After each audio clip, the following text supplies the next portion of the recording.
good as it just completely disrupts the team. Especially on these rotations, or you're just getting undervalued for these trade-offs. Especially on these rotations, or you're just getting undervalued for these trade-offs. Yeah, I mean, I think if they're going to go for the early game, like all-in legacy like they did, they definitely have to commit a bit more. I think they did kind of have the advantage in some of those early game team fights. And they just need to, again, like the point of the game is towers, right? The point of the game is getting to the enemy crystal. And they might get a turtle. There was a few times they would get something, you know, they would get a kill. They might come up. They need to turn that into, you know, monetary value, right? Like if you're going to get 2 kills, you should be able to take a tower with that. If you're going to get 3 or 4 kills, you should be able to get 2 towers out of that, or, you know, get an enemy buff plus a tower. Always try to capitalize on these team fights and make something matter, but we are going to be jumping into the second draft of this game, this time Legacy on the blue side, Wheezy.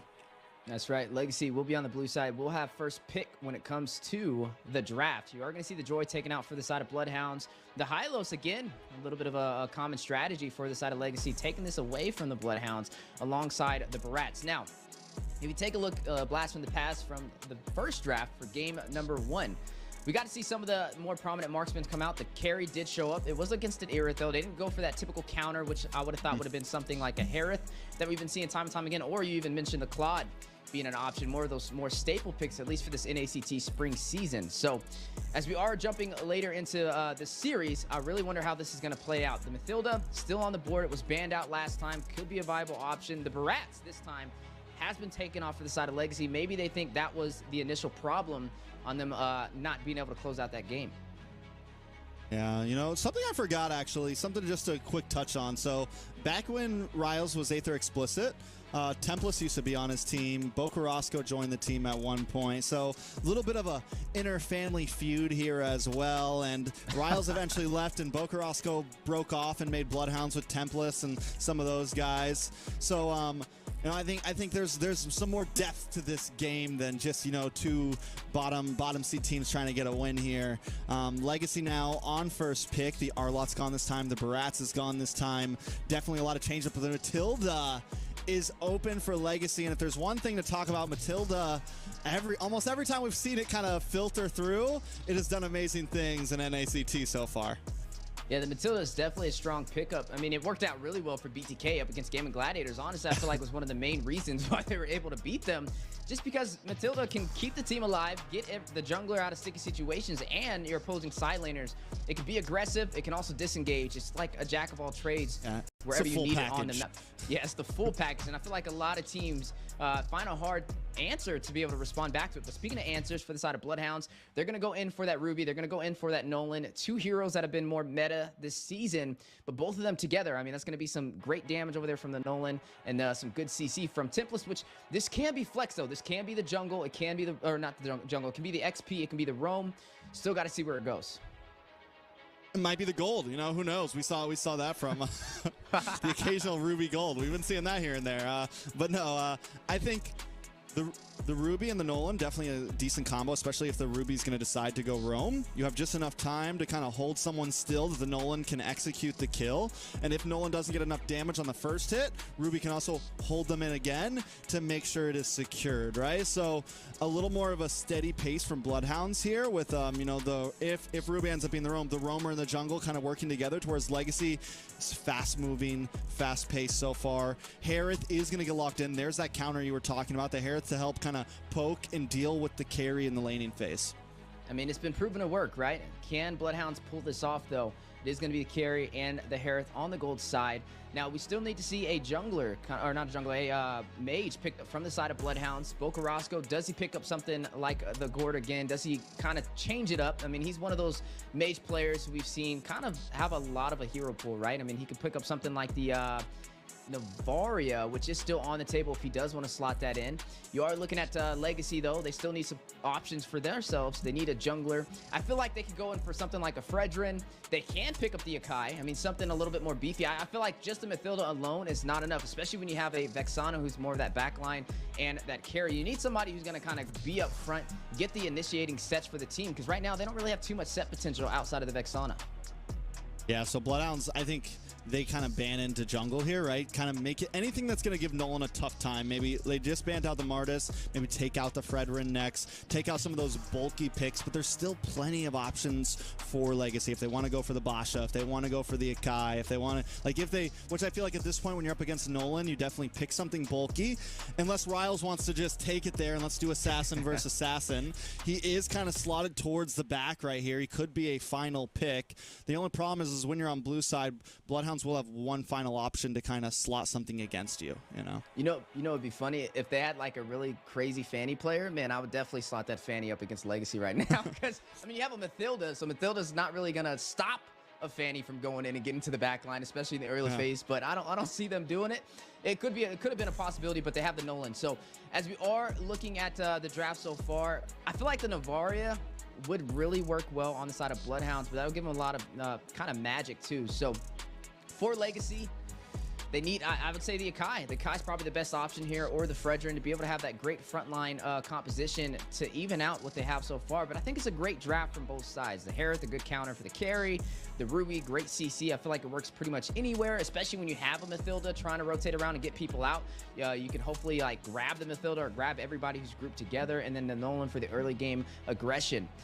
This is going to be a close one. I feel like last game, it wasn't one-sided. I feel like both sides had the opportunities they were looking for, but neither side had a one-sided story. You know what could work great here for Legacy, honestly? Which, it's a counter to the Nolan. We saw it a lot in M series here and there, the Phoveus pick. I know we don't see it very often, but it could really hurt Bloodhounds here. Like, if Legacy decided to pick that up, they have an EXP slot open. You could also, you know, I think EXP, it could be a great answer. I don't know if it's going to pop into their minds. It's also, if you're not comfortable on it, it can get punished very bad. But if you're comfortable on it, it could destroy Bloodhounds here right now. With the Nolan, the Harith, the Ruby, it could be a problem. If they get a Phoveus, and then they get an Akai in the jungle on top of that, that'd be like the ultimate combination for the side of Legacy, especially because there's already so much dash for Bloodhounds without even needing the Akai to be able to rush in with a heavy spin. So if they can pull this off, I mean, there's still 2 more bans on the table, so maybe Bloodhounds is going to kind of figure this out. But like, not, wait, Phoveus kills us. We gotta get rid of that. I would actually enjoy that. We don't get to see too many Phoveus games. We've seen him here and there in the regular season, but this would be a very optimal draft for him. If they don't go in for the Phoveus, I mean, maybe we see something that's been a little bit more dominant. Maybe we see one side picking up the Paquito, maybe a Yuzong.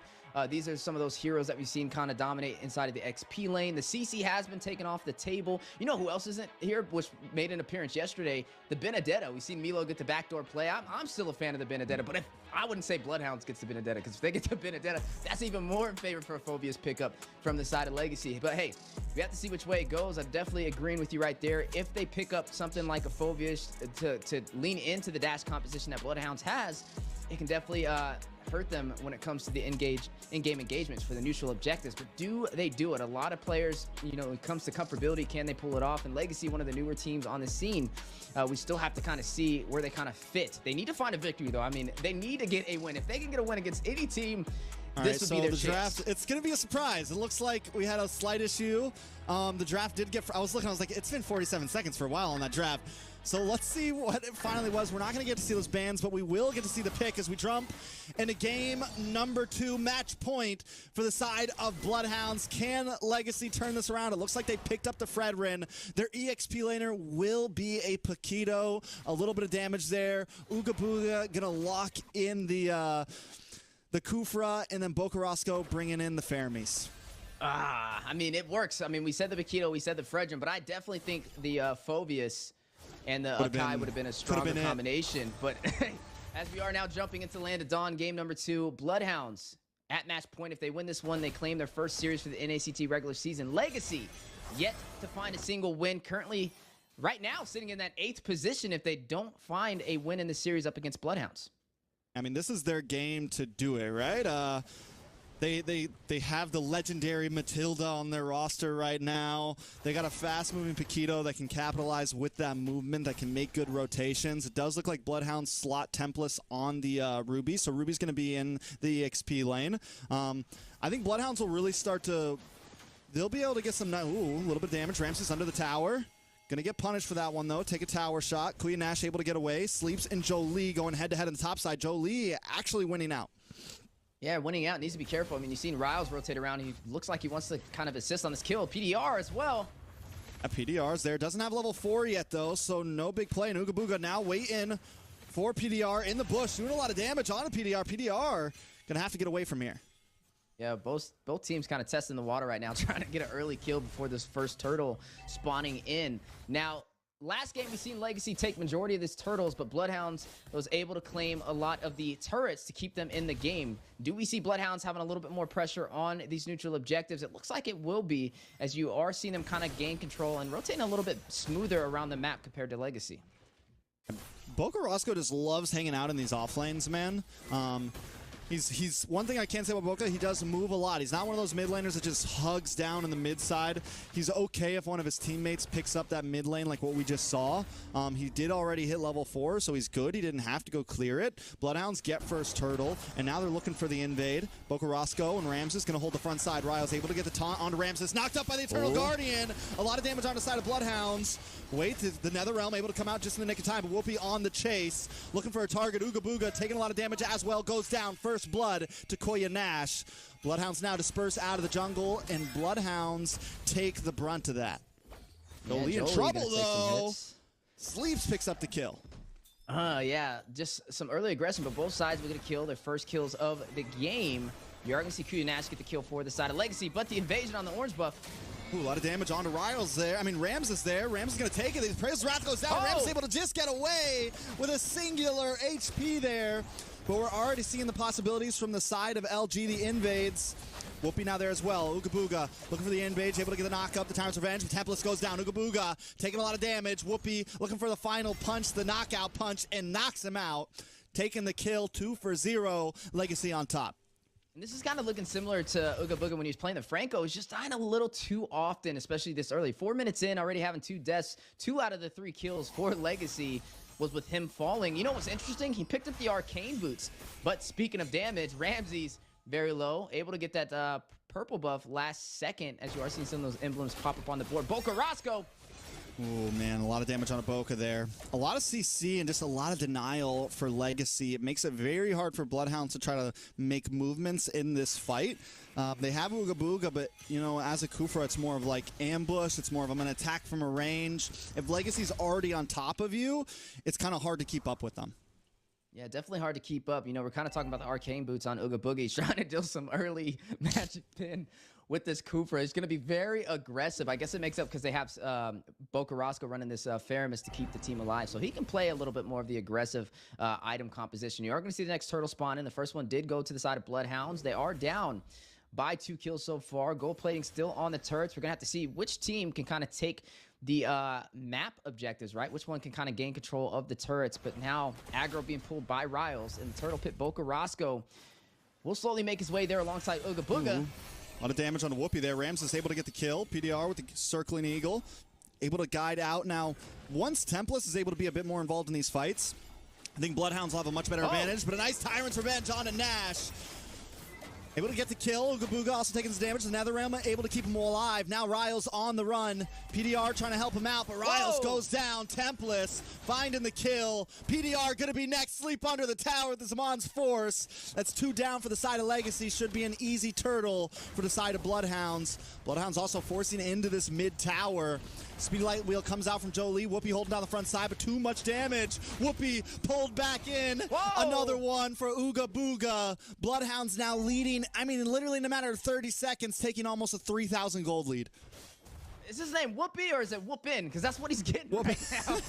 He's found his 2nd death of this game. And Bloodhounds not only able to claim the mid turret, able to get the turtle, and able to take the tier 1 turret on the top side at 3-for-none trade in their favor. Some major objectives to take control of this early game. And Bloodhounds, once everyone is able to be involved in these fights, Bloodhounds do so well. A little bit of damage though on a PDR there. Zaman's Force drops again. Here comes Boca and Ramses looking for the pincer, looking for the kill. Jolie gonna be the next to fall. Riles trying to defend, just maybe wants to try to save the tower here, but Bloodhounds already got what they came for.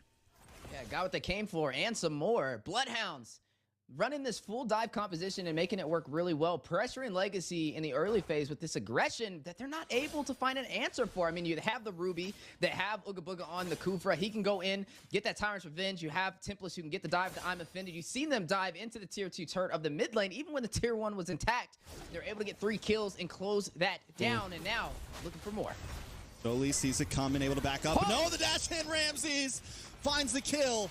Whoopi now trying to come in, moving on to Ooga Booga. Ooga Booga goes down, but that is a fair trade in my book. Bloodhound's gold laner for Roamer. Yeah, able to find the opportunity for another setup. I mean, that's a good trade, right? You lose your Roamer for a gold lane. I mean, I would take that any day. Bloodhounds, full control of this game so far and looking for a little bit more. Whoopi on the top side. Ooh, that damage from Rams. This is getting out of control. You add that up with Sleeps as well, who's 1-0-4 right now, has been fed plenty. Harris eating good right now, and it's very reminiscent of last game to where Jolie had a bad game, Sleeps had a great game, and Bloodhounds have a nice lead. Yeah, very good lead. Jolie, though, he needs to kind of find a way to get online. I mean, he's 0-3-1. He's running this carry. We know carry is one of those marksmen that takes a little bit of time to rev up, needs those core items. But once he gets them, that'll be the deciding factor to shut down the Bloodhounds. But with this early advantage, they're looking to try and close this out early. I mean, the last game was 11 minutes and 55 seconds. And that was without Bloodhounds having a major advantage like they have so far. Can they maintain this aggro, though? It's the full invasion over there to Templest. Everyone on Templest. If they don't get this kill, they're losing so much for it. Templest able to dash through, looking for the outplay. Under the tower, PDR on the chase. Whoopi there as well. I'm offended. Templest still not going down. This man's immortal right now, and they don't take him. A wild goose chase for Easter. Find your eggs, because this one's not cracking. Templest stays alive. If anybody doesn't believe the Easter Bunny is real, hey, there he is right there. Templest able to escape with a hot pursuit from Legacy right there. It just showcases the survivability of the Ruby.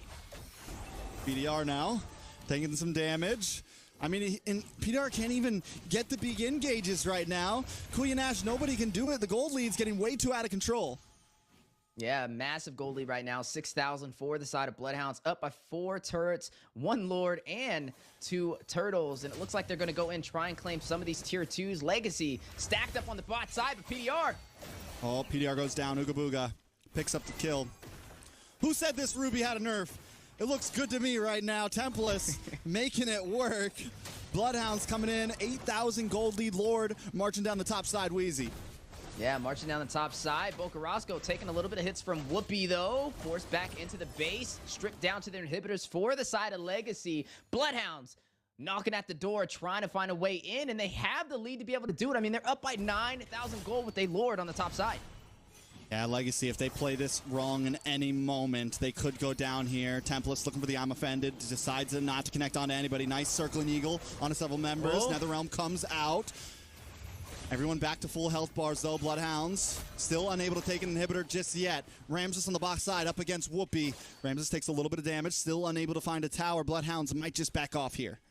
Yeah, I mean, some good defense over there from Legacy, able to hold off not only a Lord, but the full team of Bloodhounds on that top side, showing a little bit of promising defense if they can hold off into the late game, if they can get Sleeps what he needs for the damage. Now, Bloodhounds still looking to take some of these inhibitor turrets. Ooga Booga winding up in the bush, waiting for an opportunity. They have a full dive composition, so you have to be careful as they are not afraid to take that fight into the base crystal.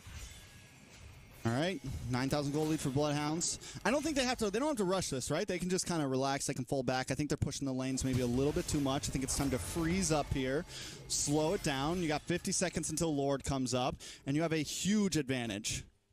Yeah, definitely a massive advantage, and this is where Legacy just has to play for the late game.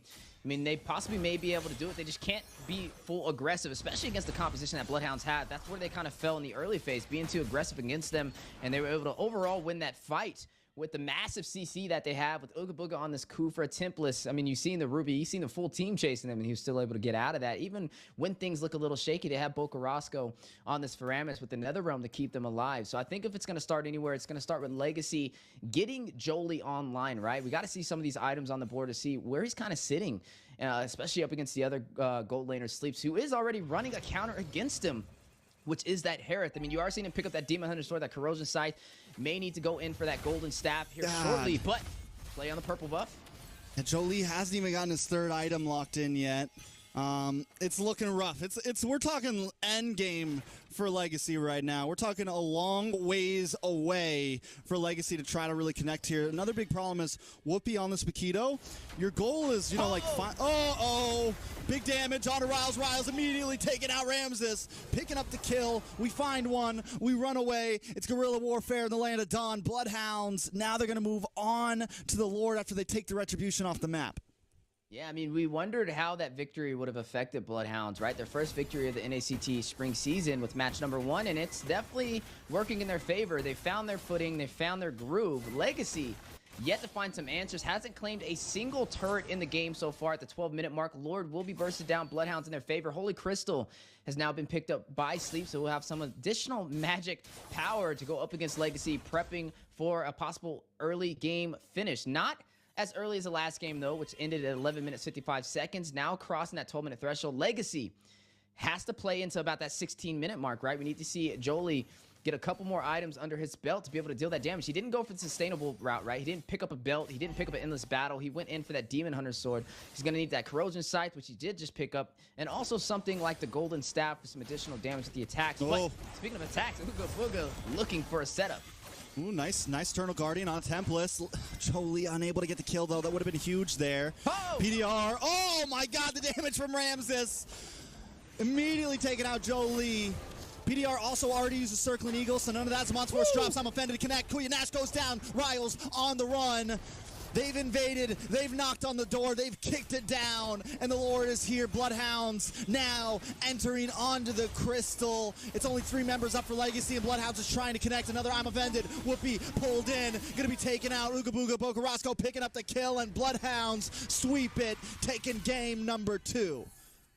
That's right, a clean sweep. Their first sweep and victory in the entire NACT spring season. Bloodhounds rising up to the occasion up against Legacy, officially claiming their spot in that 7th seeding, forcing Legacy back at the 8th position. I mean, look at them, confident as ever. Some great gameplay and an even better match for them in game number 2 compared to game number 1, right? They came in with a plan and they executed. As you are seeing the team stats right there, 15, 4, and 29 overall, over 150,000 damage, again at that 8 rating. But compared to Legacy, definitely put them on their back end. And Bloodhounds continue to find that snapback, right? They have a little bit of trouble in like the first 2 minutes, right in the laning phase. They had a little bit of trouble, but once the 4, 5, 6 minute marks, they kind of hit their stride. And they've also just, it feels like a different Bloodhounds that we're watching. Yes, they're up against Legacy. They're up against another team that's on equal footing with them. But even from their draft, just things felt smooth for Bloodhounds this series. Yeah, definitely smooth indeed. I mean, the highest kills in the game is going to go over to Ramses on this Nolan, 6, 0, and 4. I mean, we've seen the showcasing of the damage, especially at the end there when he dived in and almost got a one-shot. Did get the kill, though. I will say Bloodhounds, I mean, hey, they're a team that has a lot of synergy. They played in multiple NACTs, claim in 5th place last season, falling short to Area 77, who claimed that 4th position, and now is this what they needed, right? Since they got this victory, do we see them kind of maintaining this momentum and claiming some more through the regular season for a possible higher seeding on the brackets and standoffs compared to the other top 8 teams? I mean, there's only one more day, so I don't know if they're going to get crazy seeding. Like, I still think they sit on the lower side of seeding, but do they at least get a stride here? Do they get some momentum here? Do they kind of find what's working for them and maybe pull off some good games in playoffs? I think that's really what we have to put our eyes on for Bloodhounds, because they did. They look good today. They look clean today. I think if they can clean up their laning phase, like, because you can't hard lose your first 3 minutes against a team like GG, against a team like BTK, against DA Area 77. So if they can work on that part of their game, I think we could see some things from Bloodhounds in the playoffs. You know, it's interesting, too. I mean, just kind of like looking at the bracket so far, one of these 2 teams is going to be going up against most likely Gaming Gladiators when it comes to day 1, at least from the seedings.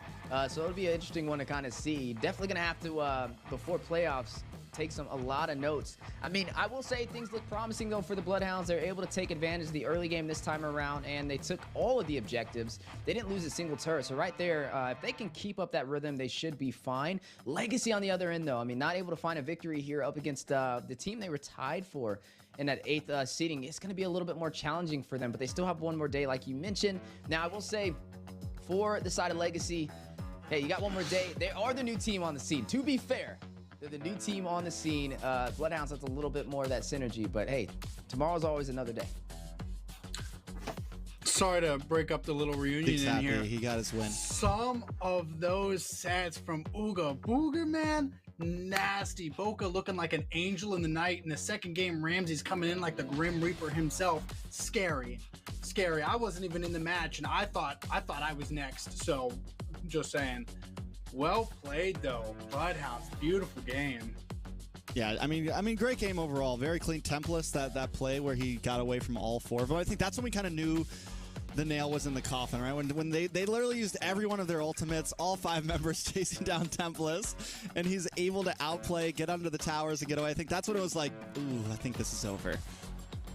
Yeah, I mean, they just had some great execution. There was a point where they took a turtle, the mid first tier 1 turret, and the top tier 1 turret all in the same play. And yeah, right there, that with just those 3 objectives under your belt at the same time, I mean, that's very hard to come back for, at least in the early game. And I think that's where they kind of snowballed over Legacy. So I don't know if I'm allowed to ask this, but what do you guys think Legacy should have done differently in the second game to really have like got into like a different feel for the game? Because I feel like the first game was a little bit closer, and I feel like the second game is that gap started to occur a little bit more quickly, and both teams had, respectively good drafts. Again, we saw a couple picks from Legacy that we were like, okay, was that your best pick? But outside of that, what do you think really they could have done differently? Gold lane. I think in game 1 we saw heavy focus on a Jolie. Bloodhounds made sure that Sleeps had a clean game in the beginning, and then in game 2 the same exact thing happened. Jolie, which is their major damage dealer, took too many deaths early on, was unable to unload. We even saw in the end there, even when Jolie was able to pop the speedy light wheel and get a bunch of free hits on a Templars during one of those last team fights, was unable to get the kill. Wasn't even able to finish a 3rd item. Had to build a half of a gold meteor just for defensive basis, so still never got to the golden staff or whatever. I mean, it was just a problem, and I think that was the major downfall. Bloodhounds killed them in the off lanes.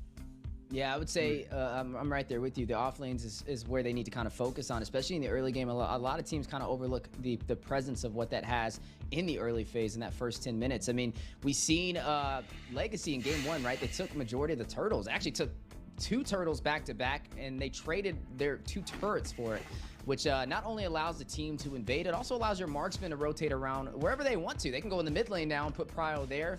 They're not stuck in one position, and then that's when you start seeing them try and invade, try and take the purple buffs, the orange buffs from the enemy side, and it slowly starts to stack in their favor, even if you get the turtles. And I think maybe if they get the turtles, still have a plan for defense. If they can tighten up their defense in the early phase, at least on the off lanes, then their marksman can get online. Then Jolie can get what he needs, especially running something like a carry to get those core items to be that heavy hitter toward that mid to late game.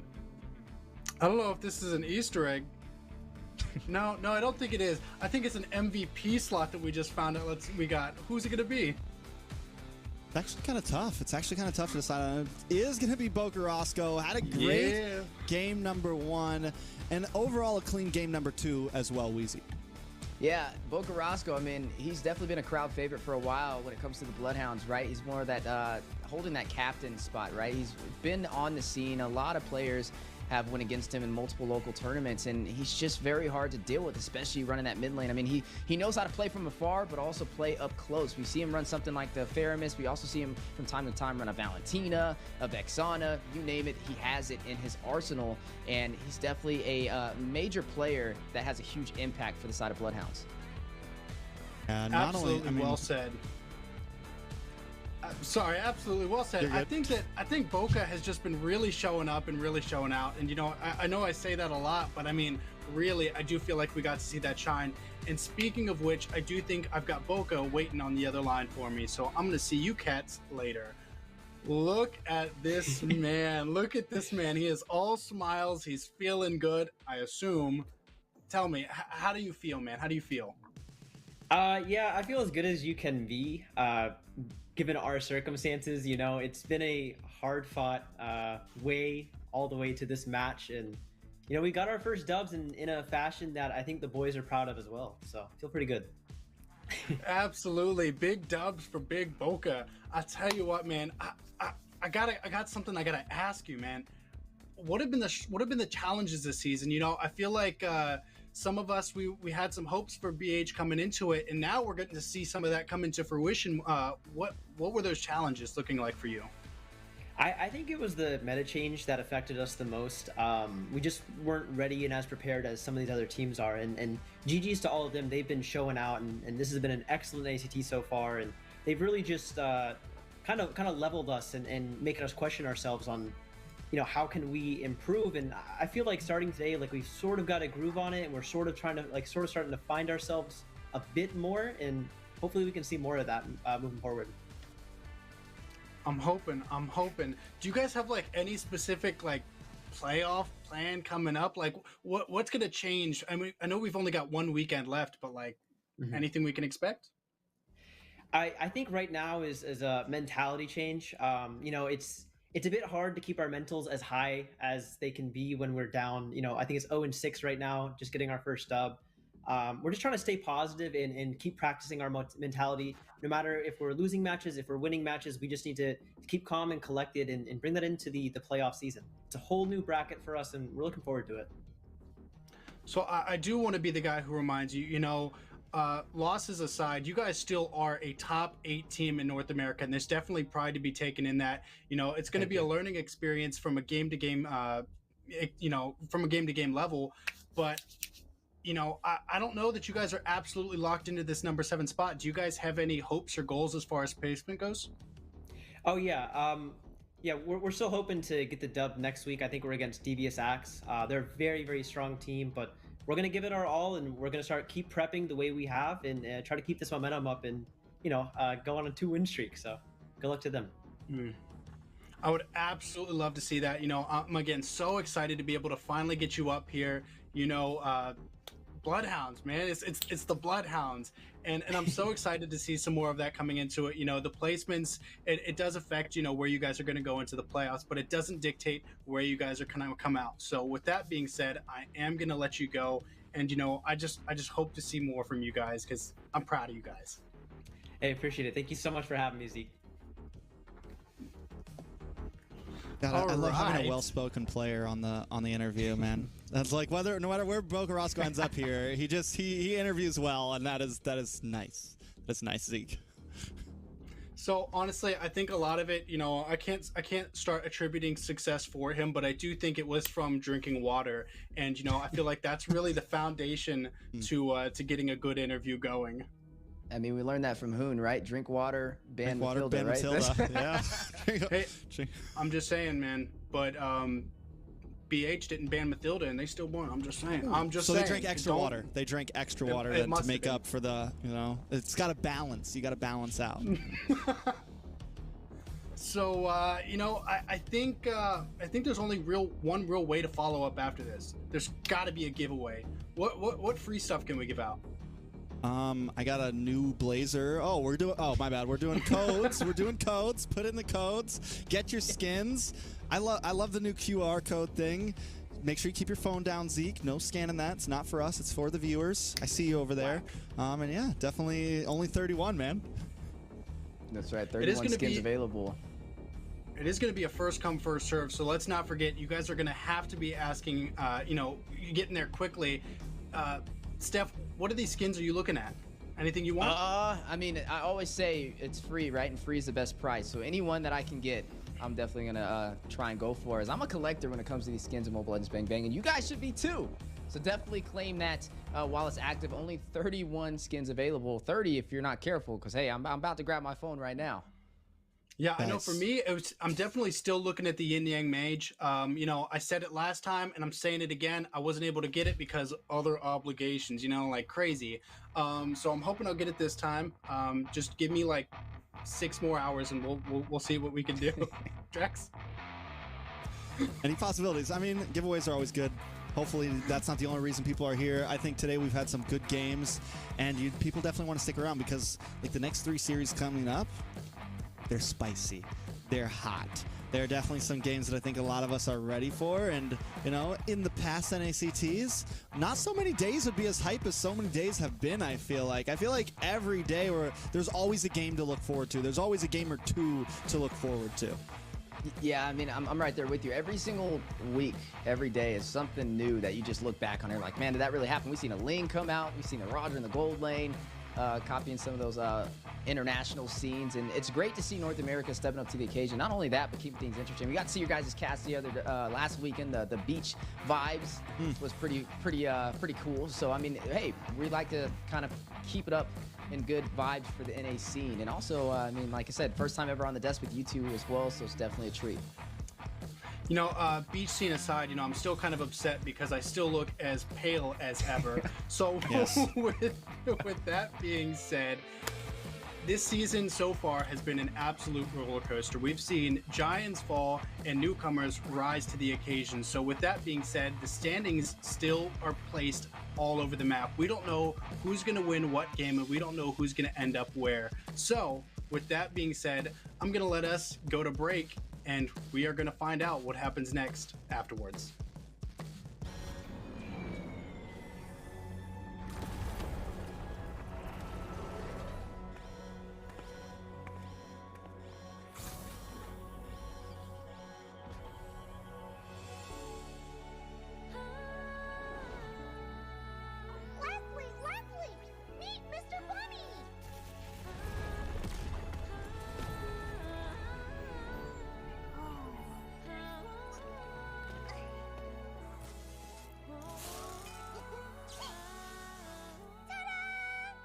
You'll be the best sniper ever!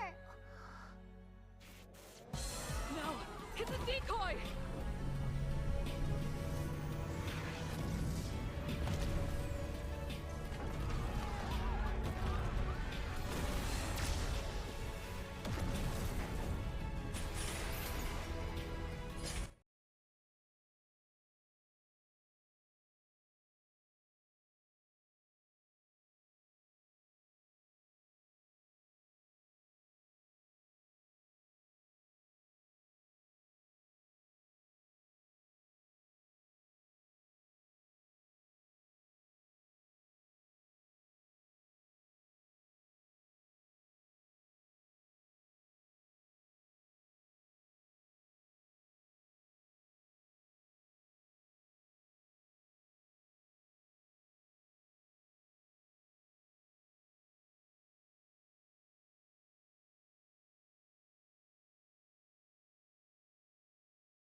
This fairy tale ended with the poisoned apple, and my tale began.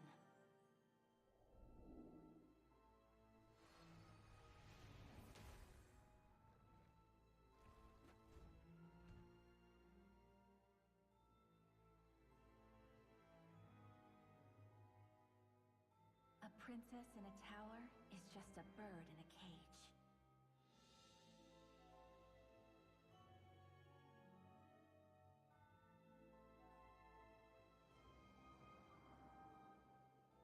Curse it! Take my vengeance! Protect your queen!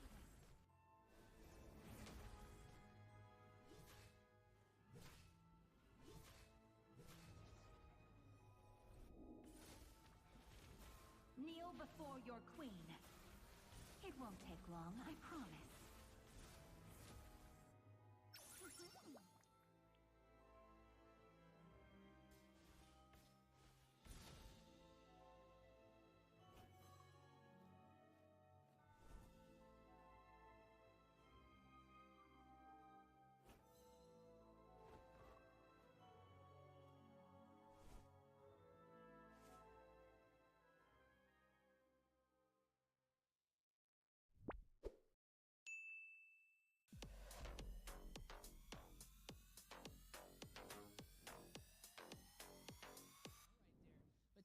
early Black Dragon, a little questionable. An implosion, though, not questionable at all. R by Toru, killing spree activated.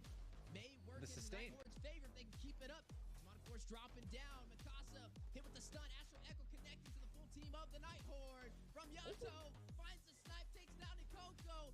Suppression with a truncheon, trying to stop on my foe. Kush, still cables, the cutthroat on the foe. One more hit, able to take him down. Uses his retribution. Because Kush has done a great job, and look at him, looking to go for that kill on to the Nolan, but he's not going to be able to get it for the 4 vs 4 fight. NetherRealm going down, a knock-up over there from T. Mortality being proc double, Mortality R will fight Toru though, gets that double, shuts down T. Yato finds Nikoko, a triple kill from R's, Mikasa will fall. Yato, Kush, by themselves against the 4-man team of the Night Horde. Is this the game ender? Is this what the Night Horde needed to close out Yato? the series? A major objective, I'm offended. For the 7 Yato. Completely farmed up here. He probably has, or going towards that Demon Hunter sword, is just gonna skill infinite towards that late game. And also Hoon completely, you know, untouched in this series. And Diamond offended. 4-man set. Shark on fire with the Ruby. I'm offended. Catching Basic, catching Chicken, catching Zane. Maybe if we get some more, Cold World is gonna take down Chicken. That's gonna be. Hey guys, what's up? Welcome back. We hope that your break wasn't too good. You know, I don't want you guys getting sleepy for even a second. We've still got 3 huge games coming up from the night. This next one being Area 77 involved. Trex? Up against Night Horde, right? Up against Night Horde? Area That's right. 77 Night Horde. I'm hyped for it. I'm hyped for Perhaps. it. Perhaps. Who knows? Maybe we'll get real crazy. Yeah, Area 77 Night Horde. I think this is a game that matters here. We look at Night Horde. They've kind of stolen the show. They're sitting at number 4 right now. And Area 77 came into the season very hot. Like a team that so many people were like, ooh, this is the team. Area 77, this is their year. In the past couple days, they've had some losses. They're now sitting at 2-3 on matches. They're sitting at number 6 spot. So I think this is an important game for them if they want to try to shoot up a bit. Yeah, keep in mind, Area 77 was the team that placed 4th last NACT. Actually has an offline experience compared to Night Horde, who did not make it to the offline event last season. So it's going to be a good one to see. Like you mentioned, Area 77 a little bit lower on that ladder, not as high, sitting at that 6th position. Night Horde holding on to that 4th position. They've only lost 1 series so far. So, I mean, Night Horde definitely has a little bit more of that momentum. And if we also look at yesterday, Night Horde beat Legacy with the 2-0 sweep. So they have that on their backs as well, where when you look at Area 77, they're fresh of getting swept by Fiends. Yeah, you know, Night Horde absolutely has been on the come up, and each week they are coming in looking stronger and stronger. But the question is it going to be enough? Without further ado, Trex, can you take us into Area 77's roster? All right, Area 77, we have some familiar faces. We have some new faces. ISO in the gold lane, swapping over from BTK from last season. Now on Area 77, J Cutie, Mar Cutie, now playing the mid. Used to be playing gold. Tarzan Cutie, a.k.a. Guapo on the jungle. And Yureshi in the EXP lane. A lot of high hopes for this team. Can they make those hopes come true tonight? So I think for me, it's really going to come down to which team wins. You know, I think whatever team wins is absolutely going to come out with a victory today. And that's... Wise words. Wise words, Zeke. Without further ado, Wheezy, you want to check us out on the Night Horde roster? Yeah, as we now look at the Night Horde on the opposite side of Land of Dawn, we have R stepping into the gold position. Momoy will be there as well. So you're that mid lane menace. Oh my foe. You've definitely been seeing him deal a lot of damage. And then also Sleepy, which will be a treat to see in the XP lane. Now, Night Horde, like you said, they're higher on the ladder than Area 77. So on paper, I mean, hey, they've been a little bit hotter this NACT spring season. But Area 77, we got to give them credit where it's due. They took down BTK not too long ago in the NACT spring season. So I feel like this is anybody's game, and it's going to be full of surprises. Area 77 overall, I feel like has been looking very strong. Same as Night Horde, you know, a little bit different stories coming into this season so far, but it's still anybody's game. At the end of it all, only one of these teams can win. Who do you guys think it's going to be? Let's get to predictions. Well, I think we have some toss-ups here. Everyone on the side of Area 77. Steph Wheezy, the lone rider right now. Area 77, I think they're due for it, man. They're due for it. They're sitting on a two-loss spree right now. Nighthorde, on the other hand, is on a four-win spree. If, in all honesty, Nighthorde is kind of the favorite here. Definitely the favorite here. But I just feel like Area 77 is going to have that day today. Yeah, definitely going to have that day. I would say Area 77, the only reason I didn't go for them is they're fresh off that sweep, not only from yesterday, but also Nighthorde. I mean, they've just been doing a little bit better this regular season. I'm actually surprised that everybody on the board went against me, but I'm not against it, because then that means if I win this, I get one more point than all the casters. But if I lose this, then it's going to be a heavy hitter, because we're always, even though these teams are battling it out for their standings in the NACT regular season, so are us casters. I think Trex right now is sitting at the #1 spot. I'm right behind him. I think if I take this one, then we'll be tied. So this is definitely going to be a very important one for, at least, I guess, for both of us, if you think about it. Zeke, I think you're a little bit behind us, though, on the predictions. I think Zeke's actually just I'm caught tied up. for first right now. I'm Zeke's tied with me for first. Yeah, sorry, Weezy. So I actually want to lose this on purpose, just so Zeke takes the loss. It's okay. All three of us, if we lose this, all three of us tie up. I'm pretty sure here. But the thing is all three of us can't lose this, because that's not statistically possible, because Wheezy had to be different. Thanks, dude. Now, on the real note, if you feel there is a change of wind, and with that being said, I do think Area 77 has the upcoming draft. You know, I think that if anybody's going to do it, it could be them. I feel like Area 77 has the ability right now to become the upset. Nighthorde, again, you know, is a team favorite right now and is looking stronger, but I don't know if it's the air conditioning, but the wind is there, man. The wind is there. So without it, let's go see who's going to win in the draft. I still don't know if he was making a draft pun there. Like, there's a draft in the air, because he never connected the dots for me enough. But yeah, there's a draft. And if you don't know, draft is also a term for wind. Just, yeah, you guys know. Let's jump into it. Nighthorde on the blue side. Area 77 on the right side. We're already seeing some bands come in. The drums, the background music has dropped. It's hyping me up right now. This is going to be a good series, Wheezy. You know, it's always funny hearing the music, Brad. I say, this is like one of the most fire playlists for the Mobile Legends Bang Bang North America. It's the workout playlist right here. The draft, I know, I just feel the energy. It just makes me want to play against one of these teams in the Land of Dawn. But like Zeke said, there can only be one winner. And today, we're going to have to see who that is. Nighthorde. So far on paper, they've done everything a little bit better than Area 77. But Area 77 has done something that Nighthorde has not accomplished yet, and that is taking down the Bloodthirsty Kings. So we're going to have to see how this goes. I do know yesterday we got to see Area 77 playing it out. They didn't have the hottest debut. They went up against Fiends. And ISO, I feel like, in my own opinion, he fell a little bit short in the gold lane, right? He was not able to really get online with the pickups. And that's where they kind of ultimately fell, especially with Fiends able to take the early aggression. So if they want to kind of have an advantage here, it's definitely going to be getting ISO comfortable. Yeah, I think ISO needs a comfortable. Also, Yureshi Cutie, man, he is a game changer on Area 77 when he's able to get a pick onto something he's comfortable with. We've seen him on the Benedetta. We've seen him on the R-Lot. He is vicious. He is proactive. He is all over the place, and it's something the Nighthorde needs to keep their eyes on. They need to try to deny him. They're going to pick up the Barats here. Vexana's still open. Ruby not on the field. Plenty of jungle options still open. I think Vexana is definitely something we see up front here, maybe paired with... I'm trying to think what else. I mean, I like the Barats. The Vexana, since that is on the table, could be picked up. It is going to be the carry, though. I think the carry is great. It's especially when you see the Barats, right? You need something to be able to burst him down, and that's what the carry is going to be able to provide. But ISO, he ran on this carry yesterday, I believe, and he wasn't really able to get the core items needed, because he's not going to be going for sustainability. At least I don't think so. I don't think he's going to pick up a Thunder Belt in an endless battle here. I think he's going to go in for like that Demon Hunter sword. Like, he needs to really soak in to the Barats, and that's just the first hero on the board for the side of Nighthorde. When we're looking at Nighthorde, yesterday they had some very fast games. Their first game was 10 minutes and 28 seconds, one of the fastest games we've had in the NACT regular season so far. We'll have to see how they kind of respond to it, though. It is going to be the Fredrin from Area 77 slotted into the jungle, so both of the teams are going to have some strong frontline compositions for the neutral objectives.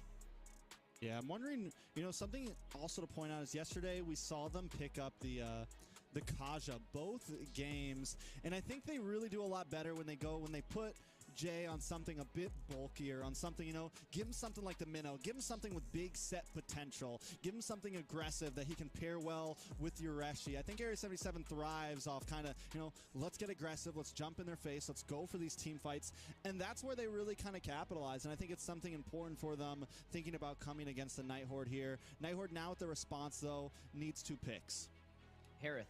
Do they go the Harith here? It's a good counter over there for the carry. It's good for the Fredrin as well since he's up close and personal, but they're going to go ahead and flip the script. They're not going to go for their marksman at all right now. Is that the right decision? Time will tell, because it's going to allow the side of Area 77 to get ISO even more comfortable. One of those keys to victory that we mentioned when the draft started working in his favor. It is going to be the Nana alongside the X-Borg. The X-Borg, I feel like it's okay here, and the reason why is because there was a chance that Area 77 could have picked that up, and that would have been some great true damage to soak into the Barat alongside the carry who's already a counter for him. So I think that's a wise decision. It's definitely going to play into survivability as the X-Borg's very hard to kill with the Faraga armor on top of that.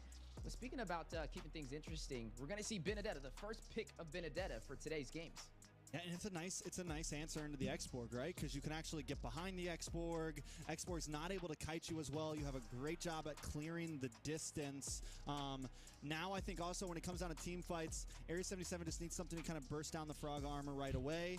We've seen how the Fredrin also works well against the X-Borg and kind of close the distance. So yes, Night Horde, they do kind of pick up a counter that can hurt the Barats, but it doesn't play that great into the composition of Area 77 here. Yeah, I will say, though, with the Benedetta, it's very mobile. Even though it's going to get to the back line, they are going against a Nana. So, I mean, Nana does have that passive, that Molina's gift. When things get a little tricky, if the Benedetta somehow finds a way to the Nana, you still can possibly get away, which is going to be a little tricky. But you did make a great point. The X-Borg up against the Benedetta. You know something funny, though, here, Trex? This could maybe be an X-Borg in the jungle and a Barats in the XP lane. I don't think so with this composition, but we have seen the X-Borg profit in the XP lane. So I'd definitely say it provides a little bit of flexibility if they wanted to go that route. But I do think the strongest would be the X-Borg up against the Benedetta. Now, looking at the Night Horde, they still have a couple of options on the table. They can go for sustainability. They can run the Rafaela if they want to. The Valentina has been picked up for the side of Area 77, so they have to be careful on what they slot in that roam position. They don't want to have Marcuti profit. Marcuti mentioned he used to be a gold laner, now a mid laner, and he was one of my favorite gold laners back in the previous NACT because of not only being able to engage, but knowing when to disengage as well. And being in the mid lane, he's going to have even more of an impact for the team. There goes the Rafaela that we talked about, though. Survivability working in the Night Horde's favor. Yeah, we used to call Marcuti the magician in the gold lane. Man was able to disappear on the Claude, make plays happen now in his rightful name in the mid side. But I like the Raf here, man. Night Horde just keeping things simple, not going too crazy. You have the X-Borg who's going to profit greatly off the Raf. You have the Barats who's going to profit greatly off the Raf. And you have this Mage who isn't like a Novaria, isn't someone that's going to be sitting in the back lane, Nana doesn't have the greatest range and is also going to profit heavily off of this Rafaela. They seal the deal. They finish things off with a Clint. It's not the craziest marksman, but with a composition like this around it, it could profit. It could just kind of huddle down in the middle of all of these heroes and just layer out free shots. Now, there's the Kaja, though, a pick that could work in this comp, but I still kind of question it. Yeah, me too, because I feel like they could have went a little bit more for either group CC or sustainability. Yeah. With the Kaja, though, single target CC, the Minnow would have been actually really good here. The Kaja, though, slotted here, I mean, he's going to have to focus in on getting a pickup. So he can grab the Nana, but the Nana has Molina's gift, so you got to keep that in mind. You also got to look at the Clint. Yeah, he has a little bit of that stun. He can possibly get away from there, but he's not as mobile, so that's going to be the main focus for the Kaja here, but he's going to have to go through a lot to get there. I think it's going to be a challenge, but they may be able to pull it off. The Valentina here, though, when you're looking at what ultimates that Marcuti is going to profit on, it's most likely going to be the last Insanity over there from the X-Borg. I mean, maybe takes the Detna's welcome to get a setup to deny a play on the neutral objectives can be a possible option. And let's jump into the first match of this series, the first of a best of 3. This is Area 77 going up against Night Horde. Will Night Horde continue their winning spree of 4, turn it into 5, And will Area 77 end their lose streak? It's definitely a match between these two. Let's jump back to the cams, though. A nice pause to bring up the hype. Now, I think it's a great time to kind of talk about compositions. The Kaja pick. You know, we've seen a few Kajas sprinkled out through NACT, and I think something we are seeing from the Kaja to where in the past it was always used to kind of target gold laners. Now it's used heavily inside of it's used heavily for like Lord fights, turtle fights, to kind of pull these junglers away and give the opportunity for you to get the retribution over. So I think it could be something we see from JQT. I think his main two targets here are and Oh My Foe. Yes, if you can catch Momoya's, I mean, if you can catch Momoya as well on this Rafaela, it's a bonus. But I think when it comes down to turtles, we got to keep an eye on him, targeting down Oh My Foe. Yeah, and speaking of targets, when talking about Yoreshi running on this Benedetta, his main focus is going to be out-rotating Sleepy on this X-board, right? He's going to need to get to the minions, get a proxy on that side lane, and then create the opportunity elsewhere, like additional numbers on the neutral objectives, such as the turtle, or getting to that mid lane to clear up those minions to possibly get that siege. I think that'll be a good start for them if they want to focus on taking the early game. It's going to be interesting watching ISO in the gold lane up against R, the Clint versus the carry. Both of them kind of be playing into that more late game. I feel like the Clint is a little bit better in the early. Up against the carry, has a lot more range that he can work in his disposal. Carry is going to have to watch out for that. But something that is going to work in Area 77's favor is they have the Valentina. Marcuti has that Terrify inside of his kit, which means when you look at the side of Nighthorde, I mean, you're looking at the Barat combo with Rafaela. I like to say that's like a Thanos collecting those Infinity Stones, snapping his finger to try and annihilate the enemy team. I think it works out really well, especially with the Barats. If he can get those neutral objectives, he's going to try and invade heavily, but it's going to be hard when you have that Valentina to be able to terrify you and provide a little bit of that constant CC on top of you. Now, JQT, he is going to have to come alive in the early game, right? He needs to find a way to get to R. He needs to get a suppression off. That's what we're going to be looking to see from the side of Area 77. And hey, Trex, I think we're jumping into the Land of Dawn for the second time. Yeah, I mean, I think you said that movement will be key for Area 77 in the laning phase in the mid game. We need to see movement from JQT, and I think also Yoreshi on the Benedetta. You mentioned it, having the advantage, being able to rotate down. Nighthorde does have a soft mid right now with the Nana and the Rafaela. If Area 77 can kind of capitalize on that, if Yoreshi can make some movements, look for some, instead of ganking the off lanes, Yoreshi moves to the mid and tries to get ganks on to Raf, on to Nana, put pressure on them and give Area 77 a strong early upswing. There's those audience predictions, though. Nighthorde holding the lead 67%. Yeah, 67%. Not the same as the caster's desk right now, where I'm the only one that kind of voted on their side. This is definitely going to be an interesting one to see. But you are seeing emblems pop up on the board. The Brave Smite picked up from the Barats will be very sustainable. We'll be able to get some of that skill regen. You are looking at it picked up from ISO as well to be able to sustain himself inside of the gold lane up against the Clint, who is running the Quantum Charge, so he'll be a little bit more mobile. He does have that flicker at his disposal as well to kind of close that distance or also escape on the tricky situations. But speaking of tricky situations, they are going to have to watch out over there from Marcuti. He does have this Valentina. He can proc up with that last insanity at any moment's notice if they're not careful. And then if he wants to put some CC in his kit, he can go in for that Detonus welcome of Oh My Foe. Area 77 playing it safe. I want to kind of point an eye to you can see from Marcuti taking the long route over to the CXP lane. Does not take the river. They need to be safe. You have to watch out for Molina's. You need to watch out for the Detona's welcomes. Also trying to get the surprise here down on the bot side and deny vision, but both teams, no one kind of making any early game craziness off rip. Yoreshi is going to have the advantage moving into this fight here. Gets gobbled up from Detona's welcome.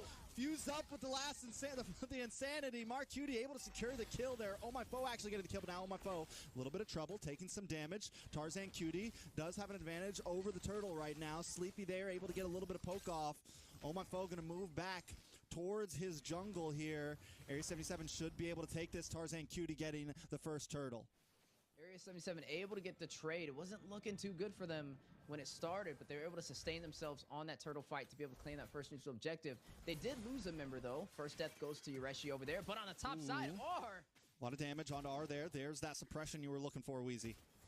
Yeah, that suppression, JQT trying to find the opportunities. Running this Kaja is going to be looking for that Divine Judgment for the setups, but it's not going to be the easiest thing to pull off, especially with R running on this Clint. Does have that flicker, just needs to kind of watch out and keep his distance. Now, looking at the side of Area 77, I would say with this first neutral objective, they're going to profit in their side laners, right? Their side lanes should be able to have a little bit more of an advantage as long as they can get these turtles, but you are seeing some aggression from ISO. Oh, holy baptism. The team's a little too late. ISO forced to go back, but no, they're going to collapse onto R. R taking some damage. Tarzan looking for the finish, but Mark Cutie picks it up. Area 77 getting a nice kill onto the gold lane there. It's a 1-1, 200 gold lead. That is huge, taking down the gold lane for the Night Horde. Not only did you find the first turtle to give you the additional XP boost, but now you have their gold laner at a deficit. Ureshi having some issues up against Sleeps there, but the Fragga armor is gone. The 1v1 is true. Ureshi forced to run away, though. Yeah, it needs to get out of there. I mean, the Benedetta up against the X-Borg, not your typical matchup that you see, but we kind of mentioned the Benedetta way more mobile, should be able to kind of clear those minions and get on the backside of that X-Borg when he's using those fire missiles. But you are seeing Area 77 trying to claim more an advantage. It's still 1-1 on the scoreboard. Both teams pretty even on gold. So I would still say this is anybody's game. With R falling, though, they need to be careful. If he takes another death here, ISO's going to get what he's looking for. I mean, he already has an assist. He's trying to get those power spikes to be able to deal that massive damage, especially soaking to Oh My Foe and Sleepy, more of these beefier composition heroes. Yeah, I mean, and the thing about the Clint, right? Clint does really well if he can get those, you know, first two items in quick and everything. But once he starts taking a death, unlike certain other marksmen that can maybe take a death and still scale pretty well, Clint will fall behind and start, you know, it's going to be a problem if R takes another death and can't get involved in these fights early enough. It could be an issue. We are seeing him maybe rotate down for this fight, though. Both teams taking their time with this. JQT looking for the engage. Oh, does have it. The pull away, able to get suppression on Oh My Foe. This might be a free turtle for the side of Tarzan. Mark Cutie goes down to R, able to gank and pick up the kill in the mid side. Area 77 find the turtle, though. And now Tarzan moving in, looking for Sleepy maybe. ISO also playing the distance, but R able to poke away. R putting a kill on the map there is going to kind of be the saving grace from that death earlier. Yeah, close but no cigar. Tarzan Cutie, though, with the invasion, taking a little bit of damage from Oh My Foe. Is he going to take this fight? He needs to be careful on the 3v1. He's all alone right now. Him against the world, not stressing it. Yeah, I was wondering. I was like, okay, is he going to turn around? Ureshi, though, one-on-one. Ureshi able to get the tower. Gonna maybe come in here. Oh, walks into the missiles, gets taken out. Sleepy picking up the kill. Now you kind of got to question it. Was it worth it, though? Because you are going to be able to see Sleepy taking on the bot side now. ISO in trouble here. Able to pop the speedy light wheel. JQT able to come in and help out. R unable to get the final hit. ISO risking his life right now for that minion. Is going to try to head back to base, though. The rest of the team here to help out. JQT does have the retribution with him. Or the divine, the divine retribution, right? Right?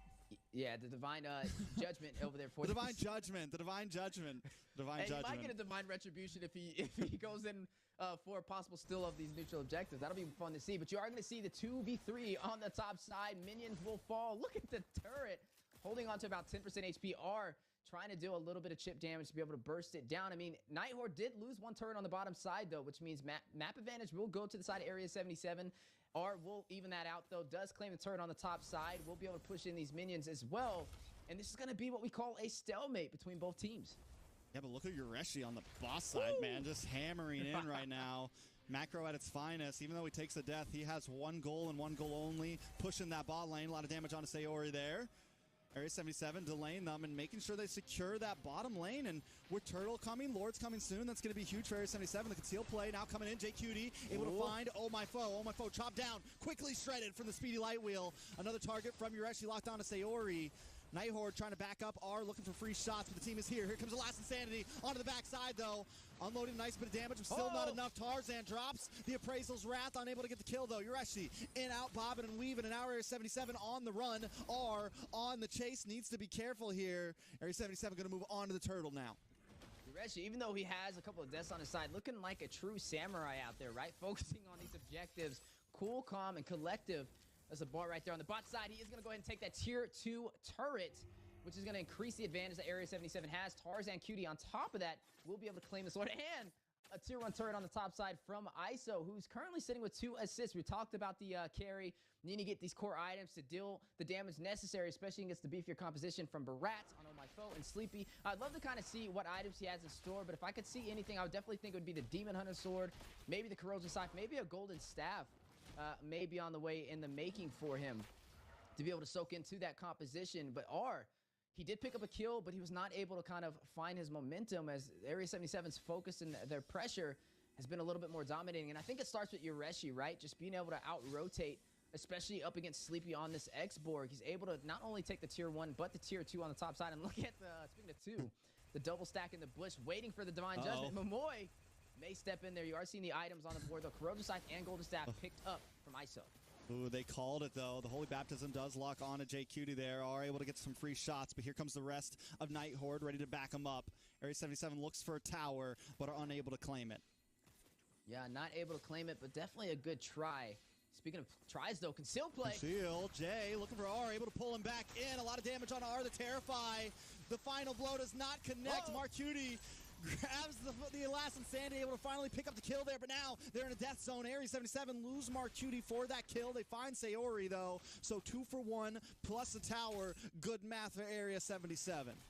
Yeah, that math is definitely mathing for the aliens right now. They're having good. Major objective. They took that turret, and they only lost 1 turret so far in this entire game, which is the tier 1 on the top side. So right now, we can pretty much guarantee they have the early game under their belt as we are now hitting that 10-minute mark. Look at Tarzan Cutie. I mean, he's able to sustain himself against 3 members of Night Horde and the invasion for that orange buff. Yeah, he's definitely becoming a problem. The last Insanity brings him down to about 20%. He's able to dash through the tower. Yureshi now here. Electro final blow into the backside. Able to do some nice damage. Oh, my foe getting shredded from the speedy light wheel. ISO just getting away, but trying to chase out, flickers in and finds the kill. But he's going to get pulled in with the Divine Judgment, taking out JQT, picking it up. Sleeps now in trouble as well. A Melina Blitz comes in from Marcuti, stolen away with the IMU, and Night Horde finally forced to back off Gold Laner for Gold Laner. Yeah, that's what I was about to say. Both sides finding the marksman, able to get bursted down, which is an even trade. But it's not even on the map so far, as Area 77 still having the advantage. Not out of the ballpark for the Night Horde, though. They definitely can still contest. They have the Barats, they have the Raphael. They're definitely going to get beefier. We didn't see ISO pick up the Demon Hunter sword yet either. Once he does get that, though, it will be a little bit of a problem for Oh My Foe. We'll have to kind of be careful on frontlining a lot of that damage, especially when ISO is in the mix. But you are going to go ahead and see Area 77 start to pull the aggro of this Lord. It should be a little bit of a bait, but the focus from Night Horde, trying to clear these minions in the mid lane, trying to keep the separation for Area 77. But look at Yureshi on the Benedetta. We talked about his split push potential. He's going to be joining this fight as well. So it's going to be a 5v5 engagement in the making. And he's playing on the side lane. That wave is going to be crashing into the inhibitor soon. Night Horde going to give it up. They're going to try to move in, try to contest this Lord. They're giving up some of the macro for this fight. It's got to pay off. Oh, my foe able to take it, but it does. But now into the backside. Momoy down. Oh, my foe getting chopped low as well. Yureshi Cutie able to find R. It's 3 members down, and ISO is popping off. Make it 4. Sleepy all alone. He's the last one up. And Tarzan's not going to let him get away today. Yureshi picking up the triple kill. Started at 0-2 and ending at 5-2. That's right. You're going to see Area 77, a 5-for-none trade, and now marching down the mid lane. They have a Lord on the top side, though. We'll have to burst that out. A wasted opportunity from the Night Horde trying to turn this game around. That miscalculation is definitely costly, though. Area 77, they may not have enough time to close this out, but they're definitely going to be able to claim some more of these turrets as the tier 2 will fall in the mid lane. Holy Crystal picked up by Marcuti as well. Now, it looks like they're going to pull their punches, though. I think this is the right decision. You know, they got what they came for. Going for a little bit more would be a little too risky for them. For the Night Horde, though, I mean, they got to have to play a little bit safer, play for a little bit later to be able to close this out. There goes that play, though, that little slight miscalculation. Yureshi getting Memorial. This led to a wipeout. We were talking about Yureshi on this Benedetta, picking up that double. ISO gets one as well, finds Oh My Foe. Marcuti finds Sayori, and then Sleepy all by himself on an island with Tarzan Cutie. And not where he wanted to be, as Yureshi was the one to be able to get that kill for that triple. Yureshi on fire, 5-2-2, highest kills in the game with the Benedetta. But look at the bush, 3-man play. Yureshi oh my god, the damage on a Sayori will be able to get away with the Electro final blow. Tarzan able to lock on to Sleepy here. Sleepy looking for some chip damage. Area 77 going to back off.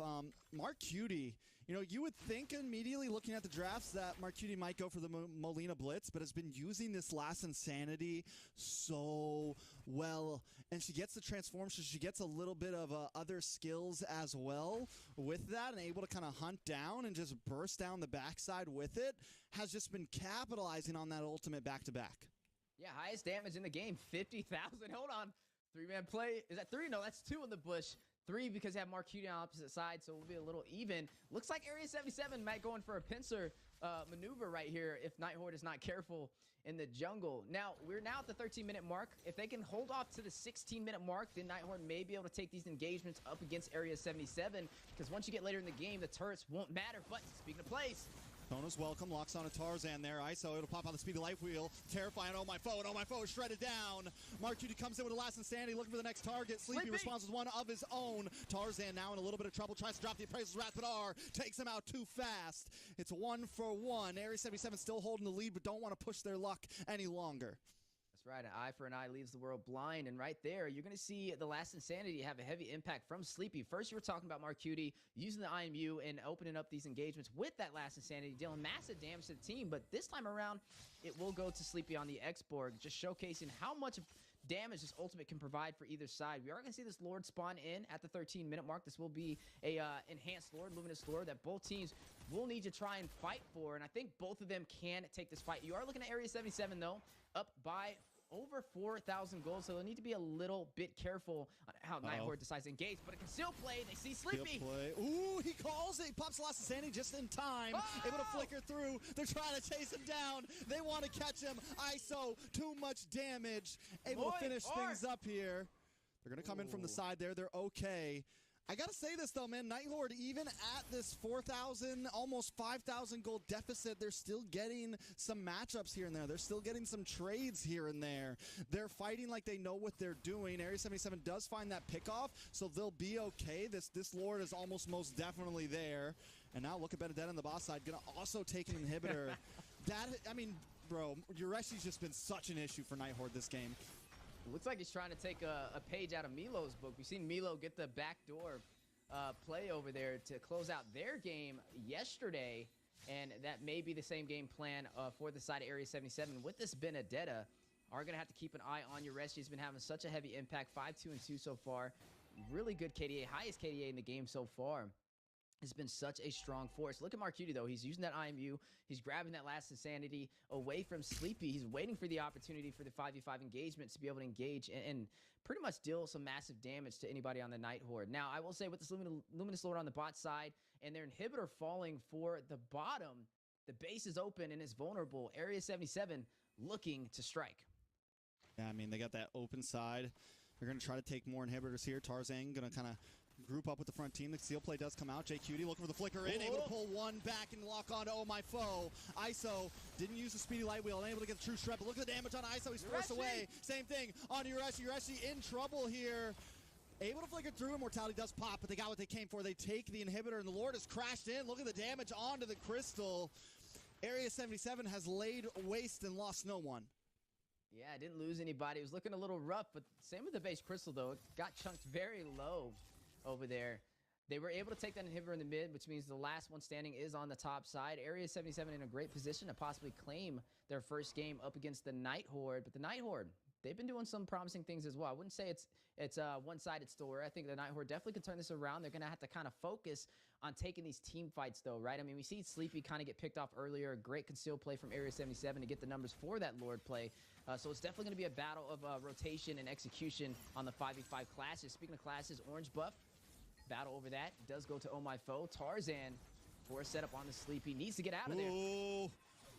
Frog Armor's bursted down. They're going to chase down Sleepy. A couple more hits. They're unable to get the final one on. ISO not able to get the kill there, but a close one at that. You know, Nighthorde, if they can get rid of, if Nighthorde can take out ISO, I think they could definitely, you know, maybe win a team fight here.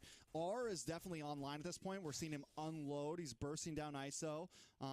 I think that's the answer for Nighthorde, but how do they get to that? They don't have, you know, a big backline diver here, except for Sleepy, and it's still tough for him. He's not going to get the finishing blow onto ISO, you know? Yeah, and on the opposite side of the table, Nighthorde, very good at diving so far. I mean, Ureshi will definitely go in there with the like to final blow. He had that immortality. He's able to dash through the wall at any given notice to escape and negate some of that CC as well. I will say, to get R, it's going to be a little hard, but JQT will have to get a divine adjustment. JQT, 1-0-7.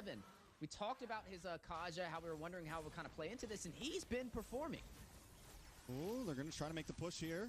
Last Insanity does come out. Unable to put out too much damage, though. Yureshi now looking for the angle. Conceal play from Jay. Able to lock on with Divine Judgment on Oh My Foe again. And the speedy light wheel shreds him down. Time and time again. ISO able to get the kill. Now Tarzan holding down the front side. Sleepy, Momoy, and R backing up. Maybe coming back out, but Area 77 already got the pick off. They took the retribution, and that's a good trade for Yureshi. Yeah, high value target. A great play. Jay Cutie able to hit him with that Divine Judgment for the setup, but Nighthorde, they look like they want to contest. They're going to have to be careful. I don't know. Sleepy has a Faraga armor. If he can get the last of sanity, may be a possibility, but it is very risky. Not sure if this is really the move.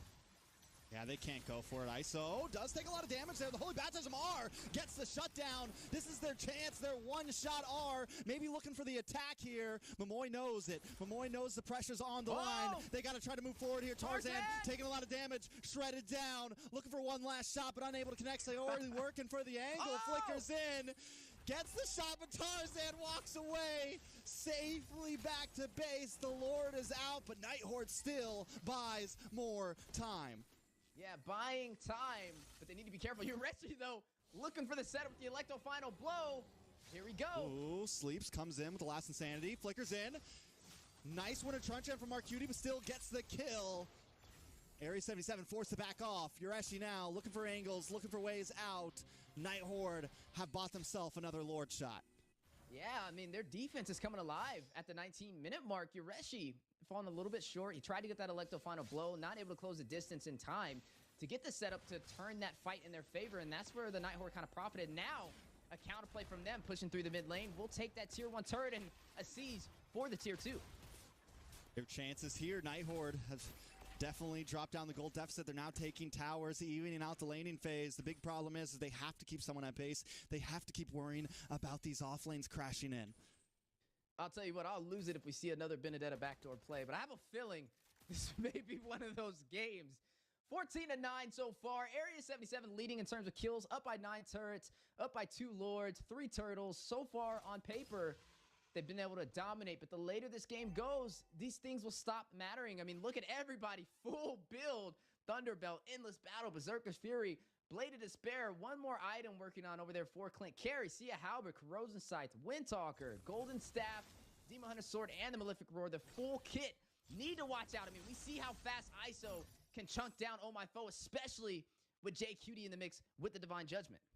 I mean, you know, towards the mid and early game, Jay Cutie has continuously picked off Oh My Foe with the Divine Judgment. We talked about how important that would be for these Lord fights, how important that would be for these turtles and, you know, neutral objectives overall. But now we're getting to a point where R is online. He's one item away from being max built out. We're seeing the damage he can commit onto Area 77. Jay might have to rethink the situation here. Taking out Oh My Foe might not win them the whole team fight. I'll tell you what, our caster predictions are on the line. Look, I'm the only caster that said the Nighthorde, and I need this one even more than they need this victory.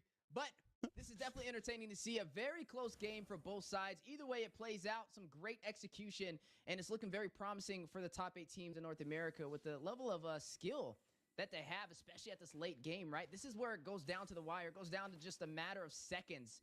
And a quick mistake can be costly, and that's what both sides are looking for, right? You're seeing them stack up, getting ready for this Lord to pop up, and this may be a possible game ender. Will we be able to see Jay Cutie get the Divine Judgment he's looking for on Oh My Foe? Will R come alive with this Clint, who we don't typically see in the gold lane, but now, as Trex mentioned, getting to the late game build can be the difference that the Nighthorde can lean on. Lord in play, aggro being pulled in Area 77. Going to go ahead and make work of it, trying to bait out the Nighthorde to go in there. But look at the top side. Look at Yureshi. Look at Marcuti. Waiting for an opportunity. Or a backdoor play. As X4 goes up there, he might want to be careful. I mean, minions are not in the favor right now for the Nighthorde. And you're going to see Area 77 start to try and work on this Lord, but a contest from Nighthorde on the way. Yeah, I mean, Area 77 now knows they have to be careful. They can't bully anymore. The gold is now, you know, deficits, pluses don't really matter. We're going to get into the juggling phase of items at this point. Yureshi still holding down the top side. The Lord is being rushed, and the stun comes in. Oh My Foe able to take it, but Jay Cutie able to get the Divine Judgment, but he's quickly rushed to safety with his team, forcing to use a tail on his welcome just to get away, but it's okay. They got it. They got the Lord, and they're able to bide more time, maybe even turn the lanes around. And that worked in favor just from having Yureshi split pushing, taking these minions, and also being very mobile to get back to the Lord when needed to take that fight. Overall, some great utility provided over there from the Benedetta, showcasing some mastery over there. Samurai in the making. The Night Horde now has to kind of be careful up against Area 77. They do have an advantage with this Lord in their favor, though. Is going to push forward. Area 77 trying to defend. Looks like Yureshi will not be able to get the split push he was looking for, though. And Night Horde may be able to close this out if they're careful. Ooh, Jay up in the top side in the 1v1, actually having trouble. Almost goes down.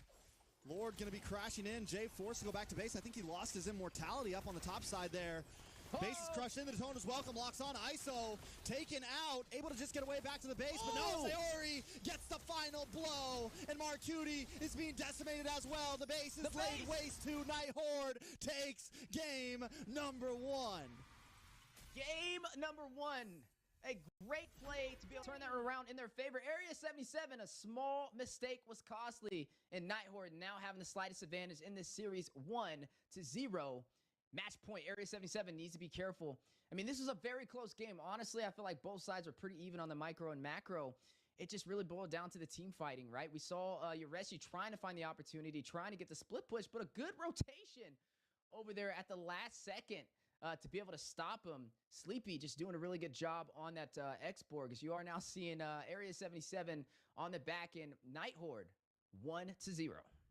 Yeah, I mean, Night Horde bides time, right? They bide enough time. They're able to pull it off. They're able to do what they need to there. And towards the end, we start to see where the Kaja was so profitable in the early to mid game, but eventually not having a front liner because they have to use Yureshi to split push, which, I mean, is the right play, but they were unable to kind of take control of those Lord pits in the end. You have Oh My Foe holding down the front side. You have the rest of the team. You have the sustainability. And there was just nothing. Pretty much they just got completely denied of even contesting for those Lords. Yeah, I mean, oh man, I just love to see it. I like the games that go after the 20-minute mark. A lot of these matches we've been seeing so far has been like 15 below. But once you get to that 20-minute mark, man, it's a battle of the greatest versus the greatest right there. Micro and macro excellence. And I would say both of those teams definitely showcased that. I think game number 2, it's really hard to break down and say, oh, this is exactly what they need to do, because there's a lot of right. Yeah. There's more right in that game than there was wrong from both sides, in my opinion. But I really think Yureshi with the split pushing, he's definitely got to keep that up. I think they were just able to get that last Lord play last second. Maybe it was the Kaja play, right? Not able to get the setup he was looking for at the last second to deny that Lord over there from the Night Horde. Yeah, R came on along. I think the big thing was it was kind of a battle of time for both teams, and Night Horde were able to bide the time, right? They got to a point where their composition was just kind of outscaling a bit in terms of defense and an offense. And yeah, Area 77, if they could have just closed it out maybe in the last big Lord push, and then they lost the one Lord too, or when they got the Lord, they got I think the big game-changing moment was that one fight where Retribution was down on the side of Night Horde. They still went for the engage. And then R comes online and they get a couple kills there, and they risked it, right? They went for the risk. They went for the team fight there, knowing they weren't able to take the Lord, but maybe went out in a fight, and they capitalized on it. And that was the big upswing for Night Horde, where everything started to change in their favor. That's right. We say high risk, high reward, and sometimes you get the high reward. Definitely helped them claim that victory, which is huge for them. I would say Area 77, though, we got to keep in mind they're sitting at that 6th position, Night Horde at the 4th position.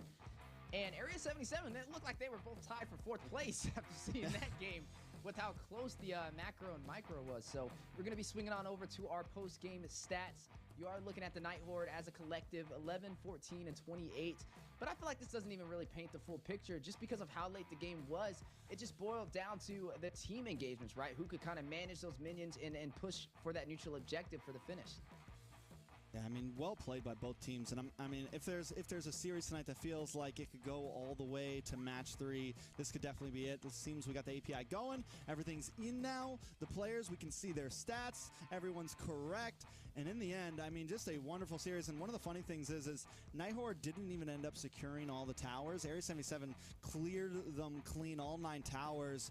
But Night Horde just hangs on, man, and that's the difference between, you know, the boys and the men. Can you be at a 5,000 gold deficit and still turn things around?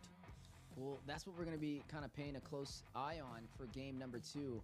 Where does Area 77 go from here? As you are seeing a couple of Area 77 members on the board, actually just one 3 of them being the Night Horde. Rich Guy will go to R over there on that amazing marksman role. Carry will be Marcuti himself, once a gold laner, now a mid laner. Sandbag is going to be Oh My Foe, and then the Forgotten One going over to Momoe with 9 assists. I mean, just well played. Let's look at the head-to-head. Oh My Foe versus Tarzan. Tarzan definitely not getting a bunch of kills, plenty of assists, and Oh My Foe, here's the big paint the picture, right?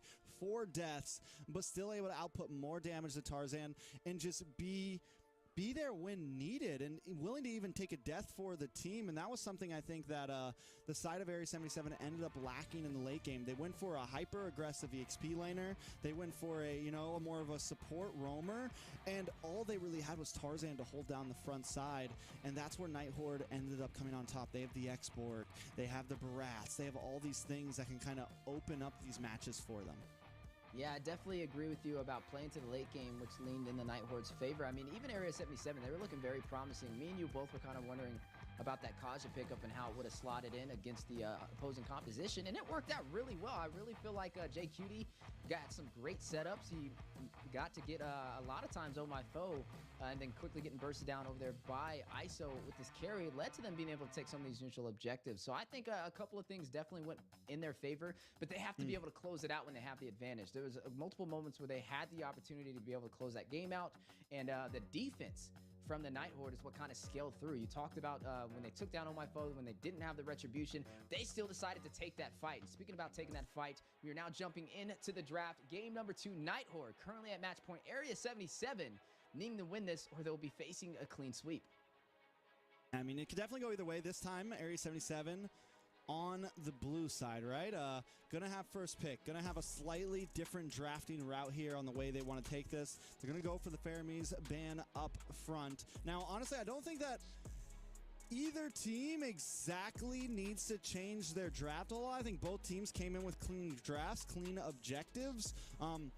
You said, like, oh, what do we even say to change? I don't think either team has to change too much. I think it just comes down to execution and how they do this throughout the game, No, I agree with you. Now, I think that we can both agree that they know how to execute, especially after the last game. The draft was good. I like both sides. I was questioning the Kaja, but hey, he was able to pull it off, so definitely no issue over there. Now, the bans are on the table. Feramis and the Ruby being taken off the board for the side of Area 77. On the side of Night Horde, it will be the Barat. Tig is still a viable option. We are seeing the Navario and the Vexana be some good pickups as well. It's also interesting about the Tig. He's just been such a strong pick. He got a recent nerf, but I still don't think it's really going to affect him. They limited his CC with his implosion to where it doesn't last as long, and he can't use his ultimate as often. But I do think that Tig is still a very strong pickup and worth the ban, in my opinion. I don't know if he'll be something that's guaranteed first pick, but definitely a strong option if left unchecked. Yeah, he definitely has some opportunity in the current meta. I think one of the great things that we've been seeing in NA overall is just kind of the variety that we've been seeing in the roaming position, from the heavy CC tanks to teams not scared to go for more of the support meta, things like the Raph. Like, the Raph has been a very popular pick here, which it's not something we've been seeing all over the place. Just a lot of teams have been favoring into it. The Barat's going to be banned out this time, and that immediately kind of changes things here. Last game, we didn't see it. So both teams are going to be forced to maybe approach these drafts differently, and it could be a much different game than what we saw last time. Yeah, definitely could be a much different game. I mean, we are going to see some of those staple marksmen free for grabs. The carry could definitely be a viable option. The Mathilda does get banned out. This time, Tig does walk, though. So, I mean, hey, do they pick him up? I mean, I think it would be a very strong option. I don't know if it'll be first pick, though, because he's easily countered. You're going to go ahead and see CC locked in on the board for the side of Area 77, which is going to provide some great mobility, kind of similar to the Benedetta, right? Able to rotate around, very hard to catch, and creates the split push opportunity for the neutral objectives, which we saw have such a strong impact, especially in the late game. Yeah, this is where Yureshi thrives, right? You don't always see him on the heavy control EXP laners. We see him on those fast-moving, aggressive, damage-dealing EXP laners. So CC is definitely right up his alley. Night Horde, knowing the possible shred coming from that, quickly firing back with the Angela here. Do they lock in the carry next just to kind of, keep their damage, keep their sustain right up front? Hey, I'm going to throw this out there. I would definitely say pick up a Valentina and pick up a Tig. No, Tig? Valentina and Tig for Area 77, because if they get both, Then they have the Heart Guard from the Angela to be able to keep their team alive, and they have the Group CC. They know they're not going to run a Diggy because they just picked up a Vexana. So I think that is their strongest option here. Yeah, I think they can afford to wait to pick their jungler into the second half of the draft. I don't know if they're going to take this opportunity. This is something I would personally do if I was their side, but they're going to go in for some damage. Going to go in for that Nolan who was left unchecked in the ban phase. We've seen him deal a lot of damage, not just in the NACT regular season, but today specifically have such a strong impact.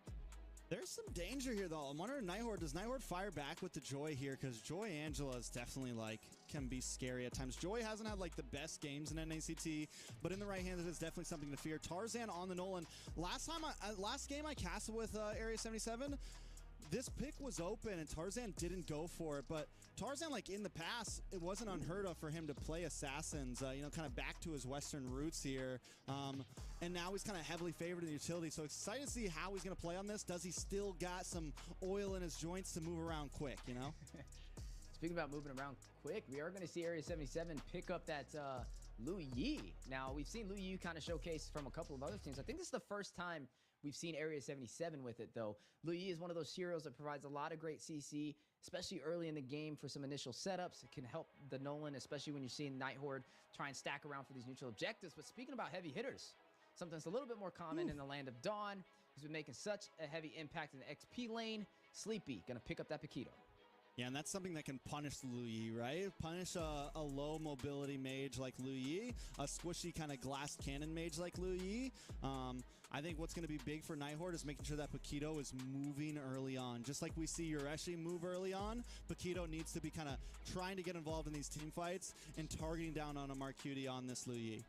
It's going to be a problem, too, because Sleepy can also rely on the Angela, right, to be able to keep him alive. If he decides to dive into a turret, he not only provides his own shields, but then he also has Angela to keep him alive in these engagements. And we still have yet to see who the jungler is going to be for the Nighthorde. I mean, they don't have the strongest frontline composition so far. They only really have to lean on the Paquito, creating that opportunity, which is more of that dive, trying to get to the backline for the pickoff. So I think maybe something like a Kai may be a possible option here, a Boxia, maybe something of that nature, something that can provide the frontline presence in the jungle would be beneficial for the Nighthorde. When you're looking at Area 77, though, we are going to have to figure out who they're going to be running in that roam position. They have a lot of damage, right? They have frontline as well, not only with the Nolan, who can get that instant burst damage, but also with that CC, who can be a little bit of that gnat that you can't swap away as how mobile she is. You really need something like a Kaja to grab her, because if you don't have that much CC, it's just going to be very hard to deal with. And there goes the Joy ban from Area 77, the just in case ban right there. Like, if Nighthorde wanted to go full damage, like just lock in Paquito, Vex, Joy, pair up the Angela with it, and just try to steamroll in, the possibilities were there. They deny that. So now I think it's definitely, we have to go utility here, right? We have to just go for maybe something like the Basha, maybe something like the Akai. They could get real crazy. I mean, don't get me wrong, Area 77's lineup is pretty squishy right now. If there was a time for Nighthorde to kind of flex something in the jungle here, this could be it. They're going to lock in the carry in gold lane and kind of keep us guessing. You know, it's funny. I was about to say, we haven't seen a single marksman ban this entire game. And they're going to go ahead and pick up the carry first for the Nighthorde. Now, let's talk about the carry a little bit, right? The carry is not one of those mobile marksmen. It's very situational. You have to be careful on dive compositions, and you have to watch out for the Nolan and the CC, who can get back to that carry a little bit easier than some other heroes. Now, Carrie's one of those staple marksmen, deals a lot of damage.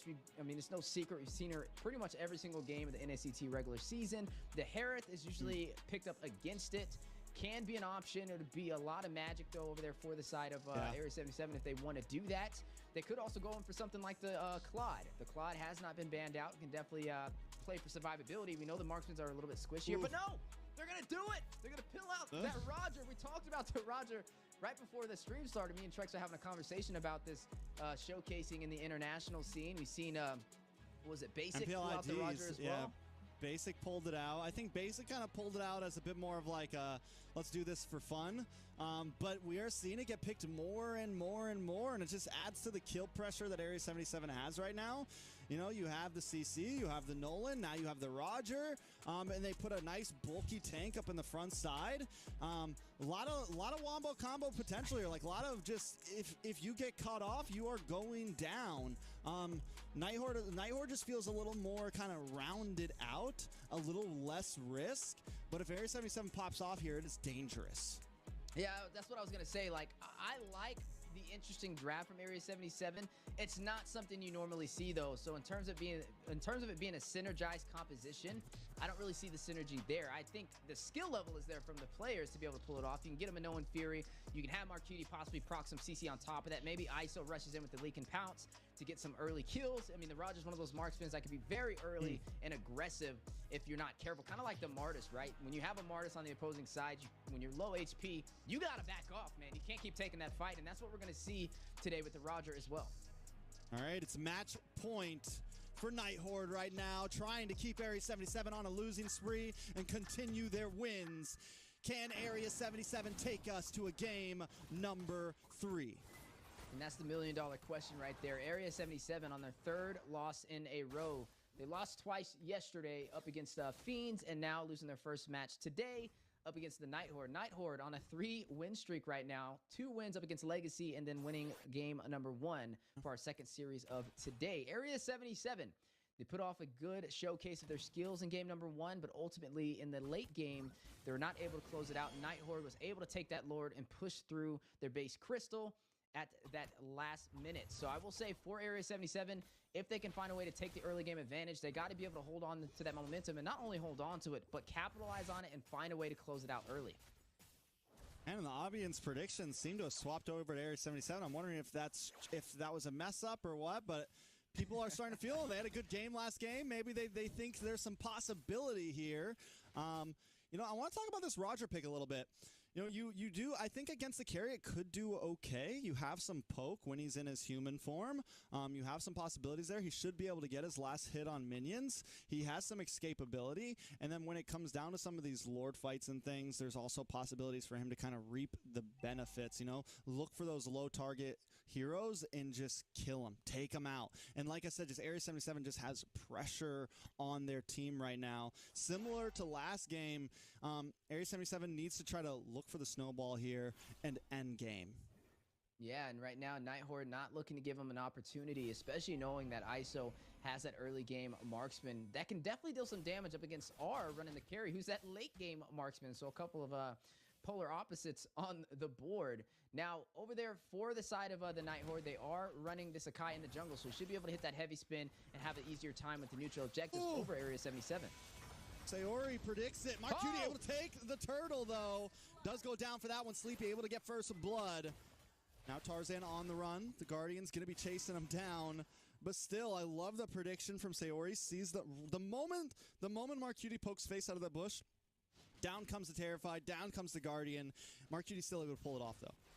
Yeah, a big play. No retribution needed for him right there. Gets it over on my foe, who is directly under the turtle. Mind you, with the Sakai, need to be a little bit faster with that retribution. Area 77, though, they need these slight victories to be able to even out this series, right? I mean, right now, Night Horde did take the first kill, though. That is going to go over there to Sleepy on this Paquito. That XP laner that we've seen kind of dominate this NACT spring season. He is going up against Ureshi, though, who's very mobile, who's able to out-rotate him.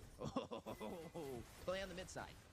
Momoy uses the flicker just to get away there. Tarzan putting pressure on the mid, but I'm wondering, like, should we be seeing some maybe pressure onto the gold lane here? We saw our last game. Once R got enough time, R pops off. And this time, you have Roger here. Just locks in the Haas Claws. A little bit different than usual. Sometimes we've been seeing Roger sometimes go for the Thunder Belt first. So going a bit more aggressive on the side, just kind of complementing the rest of the aggressive composition from Area 77. And on the opposing side, R is going to pick up the Thunder Belt, probably going to go in for an endless battle as well. So he's trying to play sustainable. He knows Roger ISO is on the hunt. Most definitely. And speaking of hunts, Night Horde also here trying to hunt down this purple buff. Oh, my foe doesn't want to give it up for free. And this is the problem when you're on the jungle, right? And oh, my foe on this Akai could become an issue. Here comes ISO in wolf form, able to lock down onto oh, my foe. A lot of damage connects, but the heavy spin able to help him get away. Let's take the diversion play. Right there. The diversion play. They may be able to steal this purple buff as well. Oh, my foe walks over. He's like, wait, what are you guys doing here? Tarzan picks up the kill. Well played from Area 77 there. Sleepy now looking for the angle. Sayori there as well. They're going to get the knock up onto Sleepy. Sleepy trying to lock on to Tarzan, but Tarzan able to dash away and move on to the turtle. he was able to get it. He got the steal, so he lost his purple buff, but a response back, taking the Night Hordes. And now in the mid lane, massive damage. Yeah, a lot of damage. Now down goes the turtle. Area 77 feeling comfortable, but it's still a very close game. ISO versus R. I'm excited for this matchup, Wheezy. Yeah, I'm excited as well. I mean, R needs to be careful, though. He's not as mobile. He does have the flicker to work with, though, so he has a little bit of survivability. But Roger with that leak and pounce, he can definitely close that distance when you're low, and you have to watch out for the rotations, the ganks, right? I mean, there's a diversion on play with the Luyi from Marcuti. I mean, you've already seen him go to that purple buff. It's only a matter of time before he puts that focus into the gold lane. I think the Haas Claws is a smart move, man. So many, I've been seeing a lot of builds we've been seeing is like Thunderbelt, you know, Corrosion Sight, things like that for extra slowdown. But something that Roger kind of has trouble with in these trades against other marksmen is, you know, not able to survive it out and not able to output the amount of damage when you go for that Thunderbelt. But now he's able to sustain with the Haas Claws, plus he gets the damage bonus. He gets the possibilities of crit there or whatever. So, I mean, he gets some speed. I think it's a good answer there. Look at him. He's constantly getting his health back. He's comfortable in that gold lane right now. You know, speaking of lanes, though, bot side, Yureshi not able to kind of rotate around as freely as game number 1 with that Benedetta. You're looking at Sleepy doing a good job, not only leading by 1 kill over him, but rotating around and keeping him on his toes. Look at Sleepy waiting for a play, waiting for a misstep from Area 77, but they do have the numbers. The diversion play. Oh, but he walked into the bush. R walked into that bush on his way out, saw it coming. So he's safe, but we see the possibilities from Marcuti there, Weezy. We just talked about this too, man. That's a little bit of that caster curse. We got to be careful what we say up on this desk. But you are going to see Area 77 still trying to hold that momentum. I will say, though, I feel like they have to close this out early because the later this game goes with composition, I feel like it'll lean more in the favor for the Night Horde. Yeah, I mean, definitely. I think as we get into late game, there becomes an issue. One thing that will scale for Area 77, though Yureshi's having trouble right now, I think the CC may outscale the Paquito as we creep into late game. Paquito's going to have a great mid-game spike, but eventually it's going to fall off. The damage isn't going to be as present. Nice Minoan's Fury, plus the knock-up on Oh My Foe there. Plus the Yin-Yang. Ooh, a lot of damage. Yureshi able to pick up the kill on Oh My Foe, but now Roger, or J Cutie, goes down. Yureshi looking for the shred. Tarzan as well. It's a 2-for-1. Night Horde coming out on top. Yeah, able to take down the jungler too, which means they have both junglers will fall, so there's no retribution here. Yureshi and Sleepy fighting on the bot side. Top side though, 1v1 matchup. ISO versus R under the tower. R takes the tower and gets away safely. But just oh, Marcuti finds Sleepy. Nice play. I mean, just back and forth right now, Easy. You blink for a second, and there's engagements from both sides of the map today, both lanes. On the top side, though, you're looking at R taking the advantage, looking like he's the early game marksman, able to take that turret away from Ice on the Roger. It's going to hit him hard, especially as they're leaning on him, having that presence in the early game, but it's just not showing up right now. The turtle trade still going on. This is a long turtle right here. Nobody's completely gone in on Oh My Foe, forced to use the heavy spin to get away. This should be a free turtle from the side of Area 77, holding a small gold lead here. Yeah, they had to use that hard guard to save Oh My Foe. I feel like a little too premature on those ultimates right there. They could have played it a little bit safer, waited for the opportunity, but now Area 77 will make the most out of the situation, will claim their first turret of the game, tier 1 on the bot side, to even out the turrets overall. But Area 77's, in terms of objectives, 3 turtles in. Night Horde not able to take a single one. I mean, we'll see what they can do. I mean, at this point, Area 77, they lost some towers up top, but with this gold lead, a lot of damage on a Sayori in the mid side. ISO doesn't go for the dive, but still they need to turn this into towers. They have the movement. They're going to use this diversion. That's exactly what they're doing up onto the top side now. Pushing Sleepy away, use their movement to the advantage, and they're doing it textbook. Night Horde having a little bit of trouble keeping up with it. Yeah, having trouble keeping up, but even with the diversion plays, Area 77 having trouble getting a kill off of it. But you can definitely tell the idea is there, and you have to watch out for it. Night Horde looking like they're starting to adapt, playing a little bit safer, expecting the unexpected with the Luyi on the playing field. Now the battle over the mid-river and the yin-yang. Marcuti able to use the duality on a Sayori there. Get the proc. Now we're looking for the diversion. Back up to the top side maybe. Looking for the pick on. Ooh. They're going to move behind Sleepy here. Only one goes, though. They send Yureshi off. Handle that. We're going to go back down to the mid. Yureshi's like, hold on, what's going on right here? But you are going to go ahead and see 3-3 on the board. Both teams even the kills with 2,000 gold lead for Area 77. Most definitely a lot of damage on my foe. Marcuti picking up the kill. And now Area 77 is hitting a spike of their own right now. The damage is definitely starting to happen. Yeah, it's happening. They're putting up that fight similar to game number 1 with both teams having some good micro and macro. ISO yet to find a kill so far on this Roger, but I mean, in these 5v5 engagements, I feel like that's when he's going to really shine, right? That Lycan Pounce is going to come out of nowhere, and the Nighthorde is going to have to watch out for it. But Marcuti! Marcuti stays looking for something, always on the hunt. Has to go back to base this time, though. Nighthorde, you know, it's very similar to last time. Even when Nighthorde's behind, the threat is still there. They know how to make a play happen at any moment. It's like they're behind, but they're playing like they're ahead, and you got to love to see it. Their confidence is definitely what makes them shine over a lot of teams. Oh, my foe, though, he's had a little bit of trouble getting these retributions off. We've seen Marcuti steal a turtle from him, even when he was directly under it. Roger just picked up the Berserker's Fury, is going to have some crit now to watch out for. See how we're picked up from Tarzan for some anti-heal, ready to take this fight.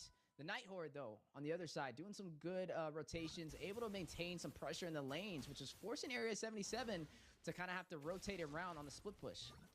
We still haven't really seen ISO hit like full proc just yet, right? We haven't really seen him hit his peak just yet, and I'm wondering if or when he's going to pop off. Diversion. Yureshi, though, has definitely come up on top. There's a diversion onto several members. A knock up on Oh My Foe. Oh My Foe goes down. Nighthorde now here to maybe help out, but they decide not to force the engage. It's 4v5. Sleepy looking for an angle. Tarzan able to take the Lord. Yureshi zoning them back, diving in, unfazed. High IQ play over there from Marcuti, rotating around with the diversion into the bush, dealing some massive damage, taking the neutral objective. Lord now marching on the bot side. Nighthorde forced on defense. Area 77 feeling comfortable under the tower right now. Ooh, the duality locks in, stuns him up for just a second. ISO starts reaping the benefits, finding Sayori there, looking for another target. R has the heart guard, is safe. Marcuti able to take out the tower. Area 77 now moving up to the top side. They're getting as much as they can out of this. Tarzan able to dash through, get the juke onto Sleepy. Here comes the rest of Area 77 from the side. Oh My Foe able to get the heavy spin, pin down onto Marcuti. This is trouble. This is trouble. Marcuti still able to get away safety, but no. R finds the kill. Oh My Foe goes down though. ISO now finally popping off, finding the kills. He's 1-0-1 right now. And Area 77 are laying waste to the outer rim towers. Yeah, Area 77 able to claim even more victories in these small skirmishes, increasing their presence on the map so far. Now up 5 turrets to 1 compared to the Nighthorde, who's yet to find a response back to this aggressive playstyle with the diversions provided by Marcuti. ISO in trouble here, but Tarzan able to help out just in time. Sleepy almost dead, has to go back to base. Gets the hard guard to save his life. Yeah, able to save his life, able to take another fight. Diversion out from Marcuti, rotating to the mid lane as well. Nighthorde, I mean, it was such a close game for a second, but now down by 6,000 gold at the 12-minute mark. This just shows you how quickly things can turn around when you have a crit Roger on the opposing side, able to kind of get in at a moment's notice when he stacked up with Marcuti for the diversion play. I mean, that's how they pretty much were able to turn that fight in their favor for that Lord play. The Nighthorde, they have yet to find a counter response to it. I mean, I do feel like this is only going to work for so long. If they can hold off to about that 16 to 23-minute mark for the side of the Nighthorde, that's when I think Area 77 is going to have a little bit of an issue. When they don't have to really worry too much about turrets, but they have to worry about the team fights. As long as they can stack up as a group and play a little bit safer around these bush plays, they should be okay. But for Area 77, it doesn't look like they're looking for that opportunity for them.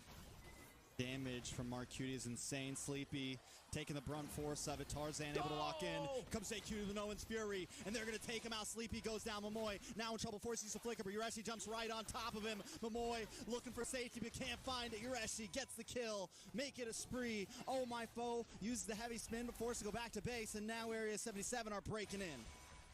Yeah, breaking in, and the Nighthorde looking like they need to up their security package as they're having trouble faring off against Area 77 so far in the late game. And now the siege. Ooh, a lot of damage on a Sleepy. Yureshi into the backside. R goes down next. Area 77 popping off. It's a double kill for Yureshi. Looks like we could be doing it. 1 minion to rule them all. And Area 77 trying to close the distance. They don't have it. They got to move back up to the top inhibitor, buying Nighthorde a little bit of time there. ISO gets the tower. They're going to move on to the base, and this should be it. We're going to a game number 3. A huge play for Area 77, landing on the moon with this match, able to take us to a game number 3. Stepping up to the occasion with the unorthodox lineup, running the Lu Yi, paired up with the Roger. Who would have thought we would have seen it, but we have seen it today, and it has profited. Roger's back, baby, and I'm happy for it. It's not every day we get to see some, new picks coming in, and Roger and Lu Yi are here. It's now been confirmed in NACT as well as other MPLs around the world, and I mean, it's exciting. It's nice to see, and the thing is these two heroes add some different layers to things, especially the Lu Yi. I think she's been theorized. She's been a hero that a lot of us have wondered how she can work, and mages are making it work around the world right now. And I'm willing to bet this is one of those compositions that they worked out and they've been practicing off the scene, because, I mean, when you actually think about it, it's just really good. It actually is synergized because you have the diversion. You can get the Minoan Fury. If you take the Minotaur with you, that's an instant group set. If you take the Roger with you, as long as if there's a 5v5 or 5v3 engagement on the Lord Pit and you guys are split, you can teleport there at any given moment and burst them down, and that's what we've seen. As soon as Roger got that Berserker's Fury, that crit came alive, and they're able to deal that massive damage. The rich guy going over to Tarzan Cutie, the carry. Sleepy himself, Sandbag will be Oh My Foe, and Jay Cutie leading the way, 7 assists as the Forgotten One. Area 77 tying things up. Let's take a look at the head-to-head once again. Oh My Foe did not have the greatest game. 0, 6, and 3. Just unable to really supply for his team, and Yureshi's able to kite away from the heavy spin. Also, if you get hit by the duality from the Lu Yi, even when you're in heavy spin, you still get pulled into the rest of your teammates. You're unable to really make that engage. Tarzan with the dashes, just the whole team just kind of able to play around that very well. Yeah, some great execution from Area 77, showcasing that, hey, we were a top 4 team previously in North America, and we're looking to make a statement today. The Night Horde, currently, ironically enough, is the team that's holding on to that number 4 position, and it looks like Area 77 wants to rip that title away from them. Overall, a really great game. Now jumping into my favorite portion of the series, jumping into a game number 3, is Area 77 stepping up to the occasion. Definitely. I mean, first game 3 of the night. Hopefully not the last. We'll see. We had a feeling this was going to be a good series. And Area 77, almost won game 1 and comes into game 2 once again very aggressive, hyper aggressive. This is where we like to see them. And it's not only one of the things that they're doing so well with isn't only their micro but their macro as well. We saw it in game 1 with Yureshi, and we see it in this game using Marcuti and the diversion to play around. And we were worried about their scaling, but Yureshi, even though he had a rough start, once the CC got online, it was so viable to all of those team fights. I would even say the same thing for Izo, because we didn't really see him dominate in the gold lane for a while. I really feel like once he didn't have to stay in the gold lane, once Marcuti was able to use the diversion to take him to the team fights, I think that's where the Roger started to profit more. So it looks like that's maybe the game plan around all this, is instead of trying to win the 1v1 fight, yeah, you can be early aggressive with the Roger. They're not worried about it. They just want to wait until that mid game where they don't have to stay in that gold lane, where they can rotate to these neutral objectives. And that's when the Roger starts to really showcase his power. And honestly, I really did not see an answer for it. As soon as Roger was in the team fights, you just seen him instantly leak and pounce onto a majority of the members over there from the Night Horde, and he was just bursting them down with Swiftness. Even with Momoe on the Angela, I thought the Angela would have been a little bit stronger. I mean, this is one of those supports. Usually it's banned out. When it's not banned out, usually it's picked, and it mostly profits the most in one of the most highly valued supports outside of the Mathilda and the Rafaela. But today showcasing, I mean, even the Angela heals couldn't keep up with the crit damage. Yeah, I mean, it's, the Angela and some of those support roamers, they do well when it's just a marksman to worry about, right? Or when it's just a mage to worry about. But when it's a jungler doing burst damage, it's a marksman doing burst damage, it's Marcuti, plus it's CC shredding down, she can't keep up. It's overload, right? The heal's just not enough. The shield's just not enough. And now you're also down a member when the Heart Guard comes up. You add that up with the occasional Minoan's Fury to, buy time for the rest of the team to do even more burst damage. It's the perfect recipe, right? Now, I got to ask you the question, do we see... okay, jumping into game number 3, right? Do we see a ban of Roger? Do we see a ban of Lu Yi? Because I don't think so, but I mean, it's kind of hard now because that opens up so much more meta on the table in terms of drafting. I mean, we just saw a pretty open draft, right? We saw the CC get through, we saw the Nolan get through, and when we're going to go into Game 3, it's definitely the time where, yeah, maybe you do ban out something like that. I think the first thing on the checkbox, though, is, all right, CC's not something we're going to... We banned out Game 1, Area 77 let it through in Game 2, and Nighthorde decided, no, we're gonna let him have that. And this time it's like, nope, not going to happen. Area 77 not changing things up, though, still going for the Faramis. There's your LUB ban, though. So, yes... Yes, more things are on the chopping block now. Yes, more things are being thought about, and Game 3 is going to be very different than Game 2. I love it, man. I was wondering, I was like, do they ban out this Lu Yi? With that being said, though, a lot more will walk on the table that they have to watch out for. Something that was interesting, too, the TIG wasn't banned and it didn't get slotted up. I thought that would have been something we would have seen for sure, but this shows you that Area 77 is full of surprises and you cannot take them lightly. Now, there are still marksmen on the board. We didn't see any of the marksmen banned out in the first phase. It's not normally we see at least a marksman or two go out, but they let the Claude, they let the carry, both of these options walk through, and then they didn't even pick up a Claude. They saw the carry and they picked up the Roger. Roger is still available. Now, is it just the Lu Yi that makes him such of a demonic force against the opposing team, or can they pull that off without a Lu Yi in the mix that can kind of close that distance at any given notice? I wonder if Area 77 thinks that the bread and butter of that working is the Lu Yi. Well, there's your marksman ban. The Claude gets taken out, but I think that's more of just like a... It's two things. It's either like it's a panic ban. It's like, what do we even ban here? It's like... Or it's a buy time ban. It could be a little bit of both, right? It could be all right, we want some things to be open. We want the Nolan to open. We want the Ruby. We want the Vex. We want a lot of these options open because we're willing to go for trades. Novaria is going to be taken out from the side of Area 77. But right now, I feel like Area 77's in the driving seat, man. They've showed that they can make some off-brand picks work. In Game 1, even though they lost, they showed that they can make some meta picks work, right? They showed that they have some variety to their drafting table, and that's going to keep Nighthorde guessing. And I think in a situation like this, Nighthorde just has to, draft their game and not be too stressed. Knows that it's going to come down to execution in the end, as long as we draft decently. Mathilda's walking. Do they pick it up? They going for the support? I mean, I would. And there's a Barats that they could go. No, they're going to go to Orlis. Whoa, there's not a Barats, though. Barats is taken out. They can take the Matilda play, though. Matilda Nolan. Matilda whatever at this point. Matilda whatever. Arlott on the field. Matilda Fred. Oh, man. Drink water, ban Mathilda. I thought we established this rule in the NACT spring season. Area 77.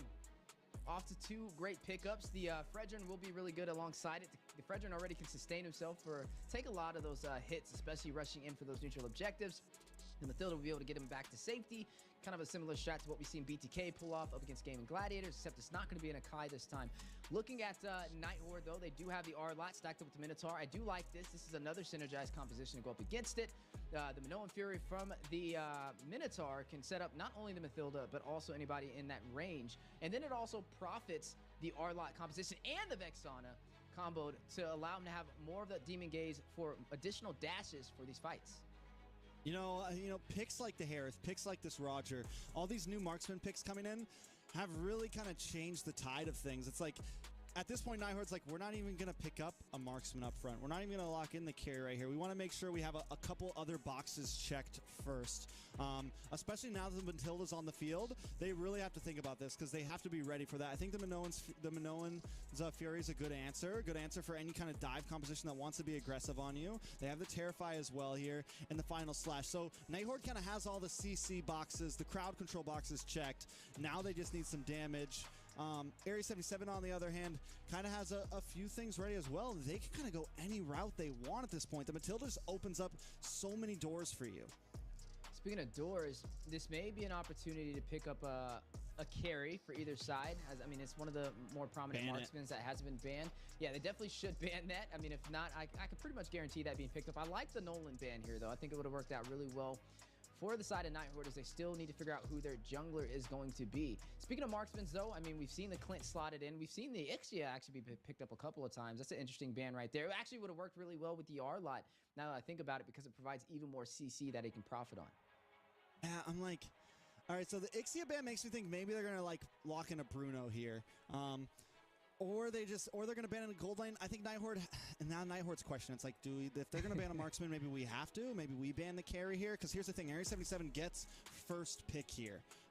So they kind of get the pick of the litter on whatever they want here. I got a feeling it will most likely be a gold laner up front. The Ixia ban just makes me think that because Ixia was known to kind of counter the Bruno back in like M5 and stuff. It was kind of an answer to the Bruno. So are they kind of foreshadowing that? Nighthorde going to take out the X-Borg, though, so solid overall. Could be a Brody. I mean, I feel like a Brody's been kind of slept on today. One of those stronger marksmen. Roger again, you know? Just oh, all right, now we talk about. We got to be careful what we say, Trex. I don't think the world's ready for another Roger, especially how much of a great game it was the last one. But I think the Brody will be good here too. I mean, the carry definitely a high value target. If not, I think carry would probably be number 1. I think Brody would maybe be number 2. But they are going to go in for that carry instead. Now, do we see the Harith slotted up for the Nighthorde to counter it? Now the Harith. There's even without the Harith, there's some. I feel like we're kind of locked in. The Harith, yes, it's good for dealing with the carry, but they don't have to. We've seen the Bruno win out sometimes. We've seen the Brody do well. There's options for them. I think the problem. I think they need to think about. All right, how do we get to this carry right now? Do we pick something aggressive? They have the R-Lot, so I'm kind of worried about the carry here. Matilda will be like the saving grace, but that R-Lot is scary, man. Yes, like there's a reason they slotted that in front of the Matilda, man. The R-Lot has been game-changing for a lot of teams. Yeah, it's going to put a lot of pressure definitely on the board. Speaking of pressure, Dyra is going to be slotted in for the... Oh, my goodness. Oh, God. What is going on today? Okay, we've seen, I think this is the second Hanabi. We saw this yesterday, right? We did see this yesterday, Milo's but it did exact not work. words were, "We couldn't kill the Hanabi, so we had to backdoor." That was like his words in the interview yesterday or whatever. It's like we had trouble. I couldn't kill the Hanabi, man. I just couldn't kill it. So there's a reason for this. But the Dyroth as well. We'll see. No. You feeling comfortable with that vote right now, Weezy? No, it's kind of funny because last game it was flipped, right? I would have said Area 77 had a little bit more of that draft that I wasn't sure about, and the Nighthorde was looking more promising on not being unorthodox. But this time, it's on the other side of the table. Another pick, though, that we haven't seen in a hot minute. The Thomas to finish out the draft from Area 77. Thomas is a pick that, yes, doesn't get picked all the time, but still is viable, right?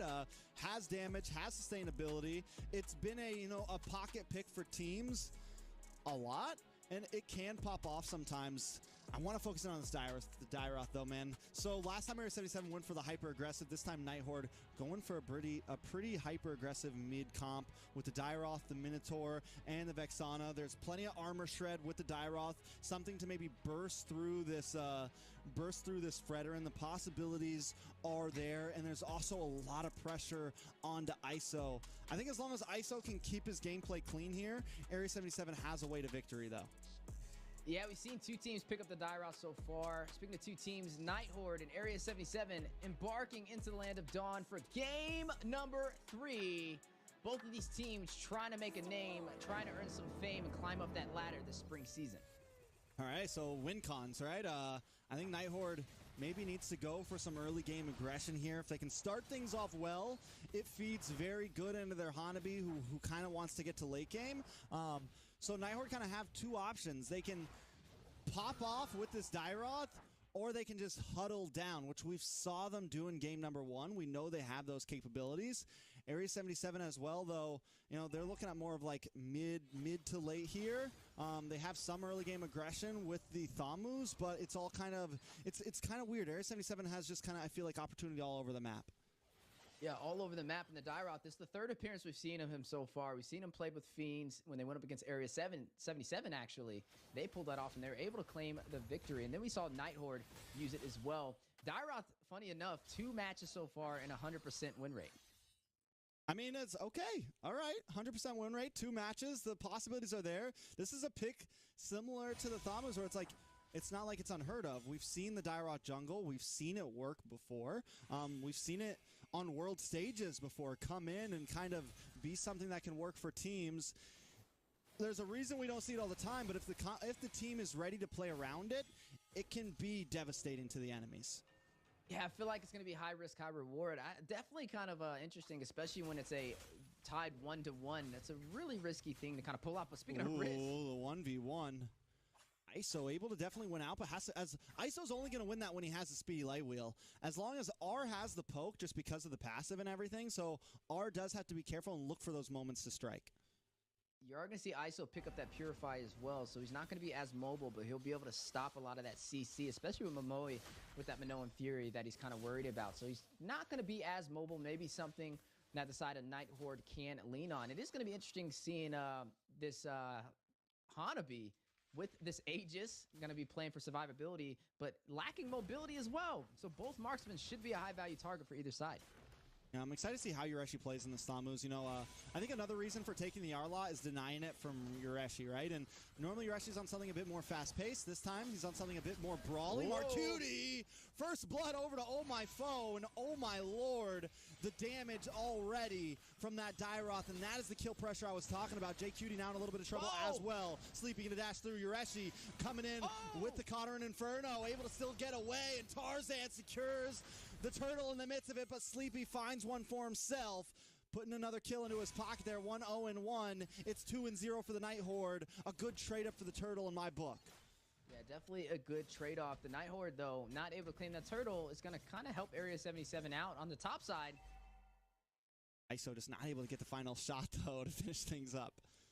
Yeah, you're looking at both of them. You know, it's very funny when you see these two kind of play, because they're kind of similar in their play style, right? They just run up, basic attack, and hope that you outdo the other one. I feel like both of them are very similar, but you are looking at the carry or dealing a lot of damage to the tank, kind of bursting them down, whereas the Hanabi is going to be really good, especially with CC, because you have the Higabana. If you can proc that off, you can get some great setups, especially for these neutral objectives, but both of them, with one rock and Purify, one rock and Aegis, they're going to be not as mobile and easy targets if either side can find their way to the back line. The Night Horde, though, with 2 kills under the board, lost that first turtle, still leading by 1,000 gold. The Dairoth pickup, already finding his first kill of the game. We talked about him being an early aggressor, and he's able to kind of do it so far, but can he keep up that momentum? Man, Marcuti so aggressive in the mid lane, denied Sayori a few minions there, and even after taking the death, still has a level lead over Sayori right now. That's not something you see very often in the mid lane, right? Like, normally you just get the even trade on the minions. Normally, like, the whole zoning people away from... Oh, a lot of damage on R here. R in trouble, circling Eagle to stun the lockdown, and ISO gets the kill. A good one to put that kill into as well. ISO needs the gold right now. Yeah, and see, that's the thing. You don't have the mobility. You only have the Aegis, and you got to expect at some point a rotation to try and burst you down, and that definitely didn't work in his favor. And now on the top side, Area 77 trying to profit, still engaging, forcing Oh My Foe on the defense, and now making their way toward the Turtle Pit. Look at the IMU from Marcuti. He picks up the Minoan Fury, waiting for the setup, and Area 77 should be able to take this turtle with no contest. And they're going to have to be careful from that. Tarzan gets it. Night Horde plays it safe. JQT with the circling Eagle and the knock up on a Momoe just to kind of switch positions. And the great thing about that circling Eagle is you don't have to use it like as a permanent engage, right? You can just kind of put pressure down. And here they go on the top side. Speaking of pressure, Sleepy, a little bit of trouble. Final slashes through. Momoe, though, with the Minoan's Fury, able to get the knock up and get them out of that tower. Yeah, big play. Use the flicker to close the distance for it, denying Area 77 the push on the bot side. R tried to make up with the distance. He tried to take that turret, but a good rotation down from Yureshi. Well, Yureshi starting to scale up here. Look at the damage on Oh My Foe. The 1v2 under the tower. Yureshi Cutie causing the damage, and that's a Thamus for you. He is him, him is he. It's Yureshi on the bot side, not only able to get the double kill, but also able to take down that turret, giving Area 77 the momentum they're looking for. Now leading by 1 kill and putting some pressure onto the mid lane. They have the minions. Can they take it? Now Area 77 feels they found their moment of stride. They're going to keep pushing in. ISO getting involved in these fights in the mid side. Look at the damage on a Sleepy. Marcuti going to back off, but Area 77 have taken the driving wheel. Yeah, definitely taking the wheel so far.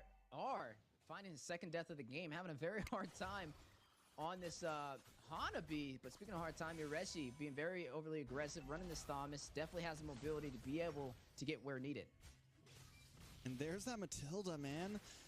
That's what lets Marcuti be so aggressive. That's what lets all of them. They can just hang out at any point. It's see you later, ejected. You know they're okay. Now a lot of damage On Momoy here. Princess Wrath comes in. Momoy with the outplay. Flickers through. Stuns him up. Knocks him up. And Area 77 are falling. Tarzan trying to get away here, but they're not going to let it happen. What a play from Momoy there. Dashes through in the huge knock-up.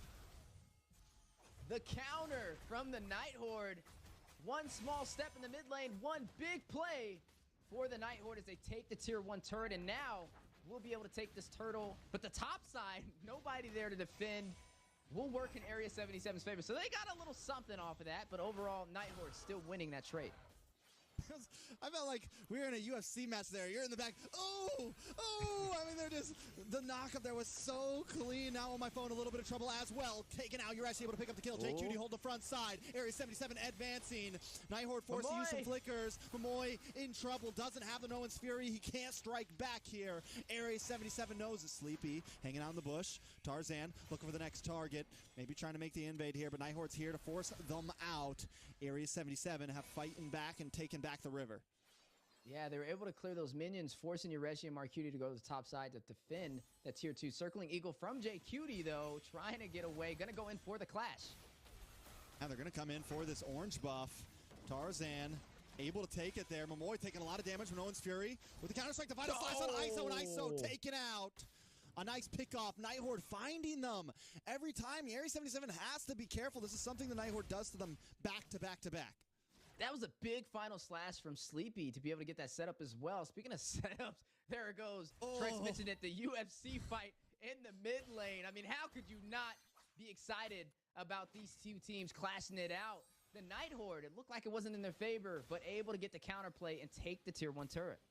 I mean, if he gets hit by that Appraiser's Wrath, he's done, right? And he's able to just, I mean, he's getting CC'd. He's got speedy light wheels coming at his face.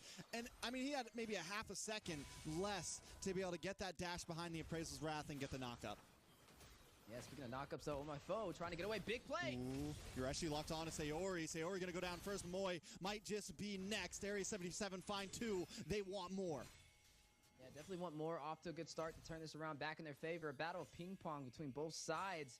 But who will be able to get that heavy hit to take this in their favor? Circling Eagle. Just switching shifts, switching lanes. Oh, my foe able to get some nice damage. But they take the tower. Yeah, big play for Area 77 to open up the map. Now 3 turrets to 1 up against the Night Horde. Having a hard time at translating a lot of these kills into objectives. But in their favor, they did take that tier 1 turret for the mid lane. So they can invade if they can get the upper hand. But Area 77 definitely has regained the control, now having the Lord Pit and not providing an opening for the Night Horde to contest, which means they may be able to claim some more turrets and force the Night Horde back to the base. No, but we saw this before in game 1. The clock is still ticking. Area 77, they have this big advantage. They have, you know, very clean plays here. But I think they got to try to clean this up because even though Hanabi's not the most meta, we all know what a late game Hanabi can do, man. Whether you like it or not, no matter how much you hate the hero, no matter how good or bad you think it is, late game Hanabi can get scary. I feel like R's trying to be the NA Skylar. Like we've seen that $1 million Layla now trying to be a $1 million Hanabi on the NA scene.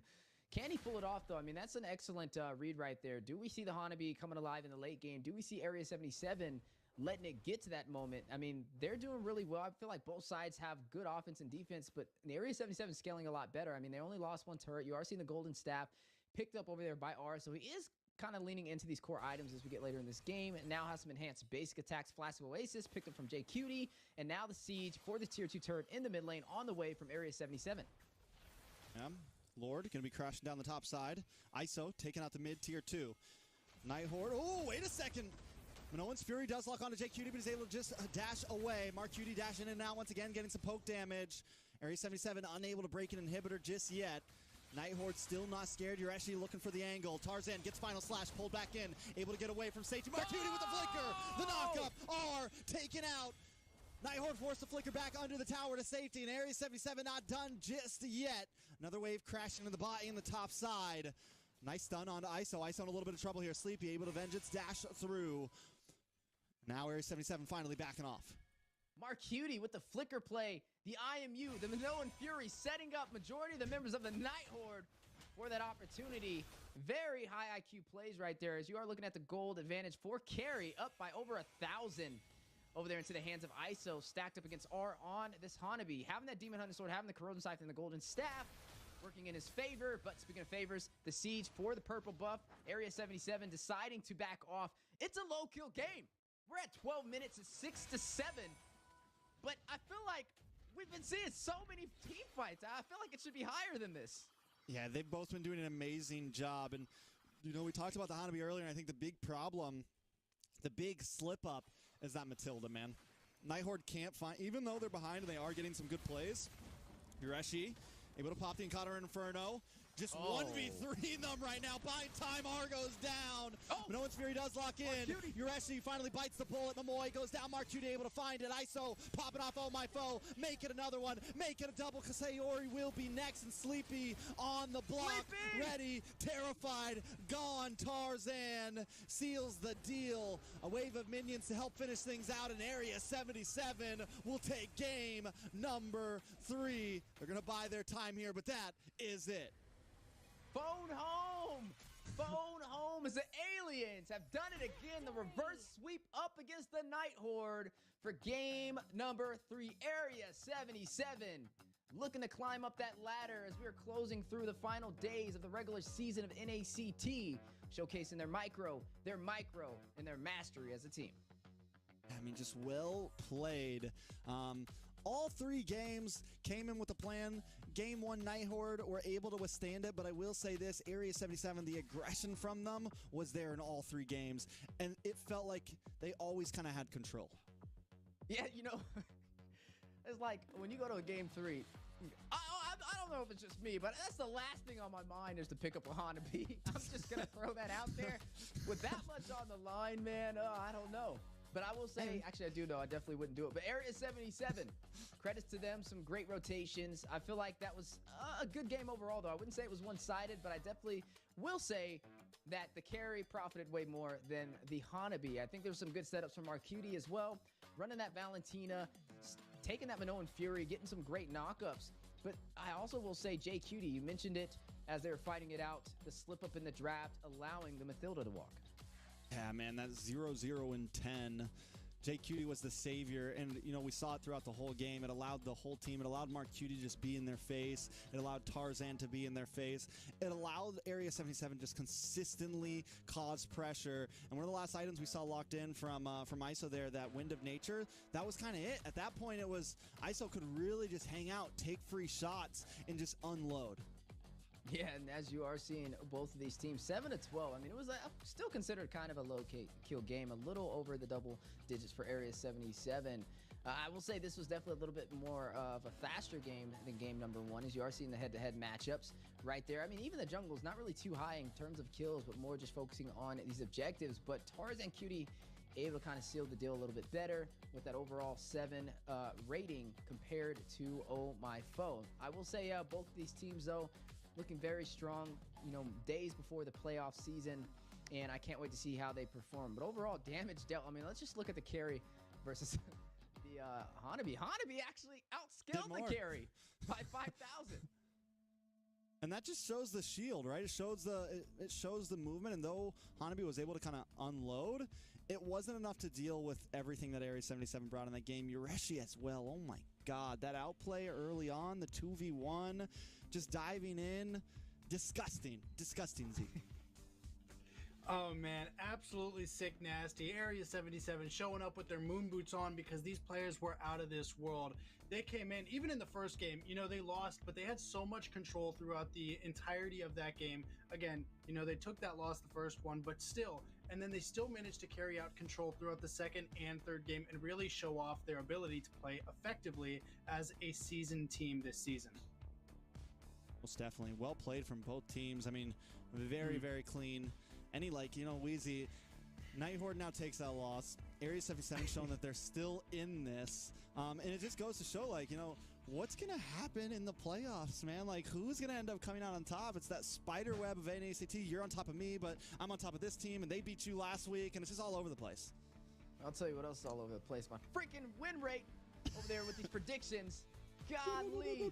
Area 77 able to kind of showcase in that reverse sweep. Congratulations to both of you guys on that. But yes, I'm right there with you. I mean, this, like we said, this NACT is unpredictable. Right where you think the Nighthorde has the favor, especially after a great game 1, a reverse sweep comes out to take us to our first game 3 of today. And we're just getting started. We're only halfway through the matches today.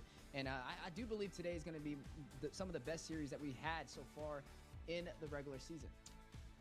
Absolutely, every game that we've got so far going into this day has been a very good game, and it goes without saying that these next 2 games are going to be right there with it. But I want to see, who do we got for the MVP? Another tough one. Ureshi, actually, yeah, man. Ureshi in game number 1, he had a rough start, but he ends up pulling through so cleanly. And then in game number 2 as well, just being a dominant force to be reckoned with. Yeah, Ureshi's always been a problem. He's always been a threat. He's been on the international scene and the scene for NA, definitely having a major impact for the teams that he's played on. And right there, just showcasing his mastery, running on that CC. We've seen him on the Benedetta as well. I thought that maybe JQT would have slid in maybe for game 2. If I would have gave an MVP just to game 2, I feel like JQT did really good on that Mathilda. I think he was like 0 deaths, and he had 10 assists, which was just dominating. But yeah, just look at that excellent gameplay over there from Ureshi, just being a problem for the Nighthorde. No, and I think it's one of those things where you have to take into account what Hoon said. You know, ban the Mathilda. We saw Nighthorde drinking the water, and they drank the water, and they got the first one, but they just, without banning the Mathilda, they just couldn't seal the deal. So, food for thought. I think they were drinking a little bit too much of the Kool-Aid there, man. And weren't able to pull through. You know, I really want to focus a bit more on Ureshi because he does so well at just knowing. I think it just comes with the amount of time he's played the game, the amount of time he's been around. He does so well at knowing his power spikes overall. With CC, he played it calm, cool, and collective in the early game, then pops off. Knows when he can, like, limit push, right? And there on the thaw moves, he knows, all right, this game I'm going to switch gears. I'm going to be aggressive at minute number 5 or whatever, you know? And he always knows when his hero is at its best, and he capitalizes on those moments. You know, it's hilarious because it's a 2v1 matchup against him, and they try and gank him, thinking they're going to take him down. He's like, nah, no, I'm taking y'all down. This is free kills, baby. And then they sit there and they try and turn away. They try and get out of there. He's like, oh, I don't care. There's no minions in the turret. I'm going to dive anyway. I'm still going to get the kill. Walks away with a double. The man's a boss when it comes to the XP lane, and you have to have an answer for him.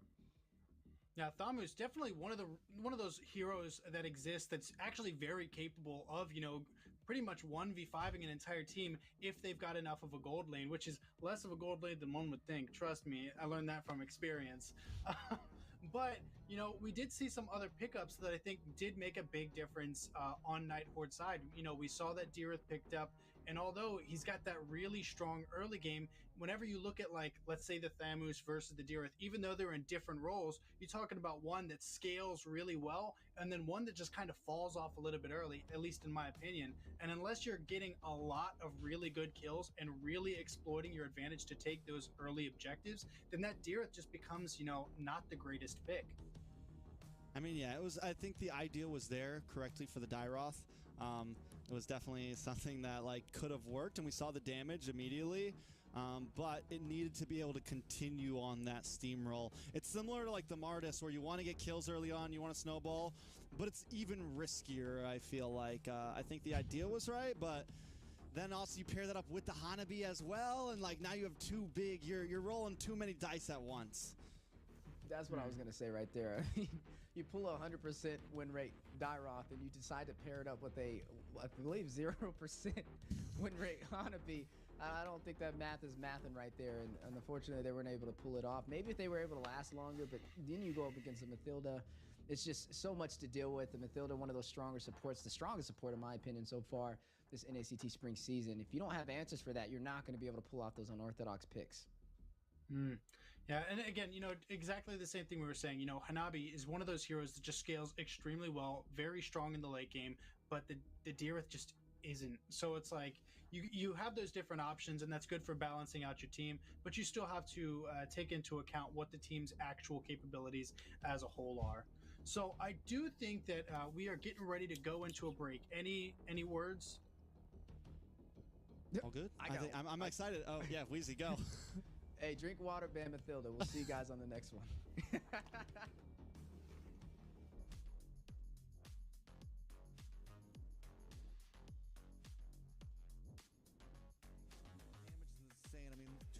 players on Legacy just instantly dropped in a second. Shark. Running. Uh-oh, diversion. Shark Diversion. taking a tour of the enemy side. Oh my god, he actually might get away. Yes! And they make Jolie pay for it. Or even though he's gonna kinda, like, his damage kinda caps out at a point, but it's still enough. Ooh, Nightheart is going to go ahead, start this engagement. Kahari in a little bit of trouble, still putting on a damage. He is standing right up in front. Big Minnow and Fury catch them. Kahari finds a kill on to Momoy from the backside. Oh my foe, so low, but Pro Destroy not going to be able to find the kill.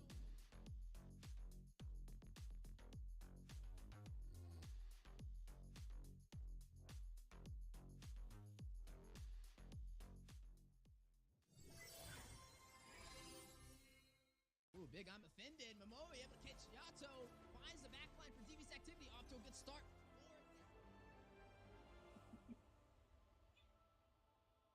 Yeah, we could fight. G? Or wait for... We gotta fight. Hold on, man. Nice. Alright, shoot him. Kill him. Alright. Oh, mid one. Wait, look him. Mid? Oh, top again. Yo. Nice one. Nice. Oh my god. Look, Sissy. Keep going, keep going. Hurt? No. Dip. Chill. Dane is dead.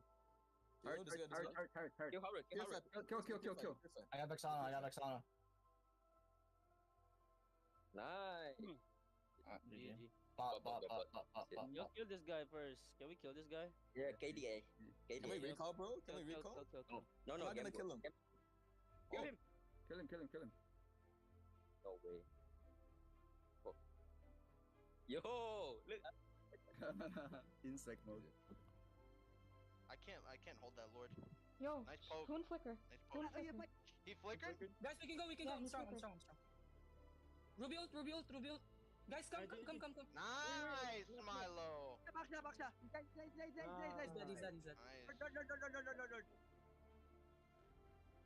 They have all their flickers or what? Do they have all their flickers? Get tower, and then let's start zoning. We got it. Guys,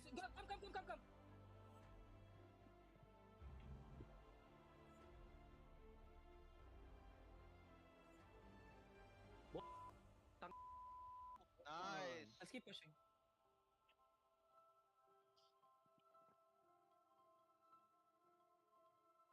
What do you guys think? We have a lot of waves here, guys, in another minute. CC Fury. Yo, come with me. When's your ult? Oh, I got linked. I have ammo, though. Alright, we're good. We can end this. Guys, I'm on Brody. Flicker. He flickered. Tower lock, guys. Tower lock. Nice. Sorry, I'm sorry for playing bad today. So why don't you? Oh, actually, he's dead. Yo, get the up. That's so good. Fight. Nice. That's so good. Yo, endable. Mid. He's not just ulted out. Yo, He's on left side. Oh, I'm gonna get Churro. You guys got that. R come. We need to end, R. R. There's no minions now. R's not here. Kill Churro. Yeah, GG. What is that guy doing? Wait, that Claude up. He literally made his team lose. What? No, that Claude up. He made his team lose. Yeah, he monkeyed, and then I expect him to No, sleep. but it... Dark deep, bottom. Look at it. I don't know myself either. Bro, this minion. Oh, you're more left. I got mid. Don't worry about it. Alright. I think we're fine. Yo, use on top. Use on bot. Yo, look at this. Hey, he's on bot. You trying to get top tower, Carlos? Yeah. Give me this. Wait, Barat G? Yeah, sure. Up, Angela. Oh, they saw me. Here's Papa. Here's the Papa.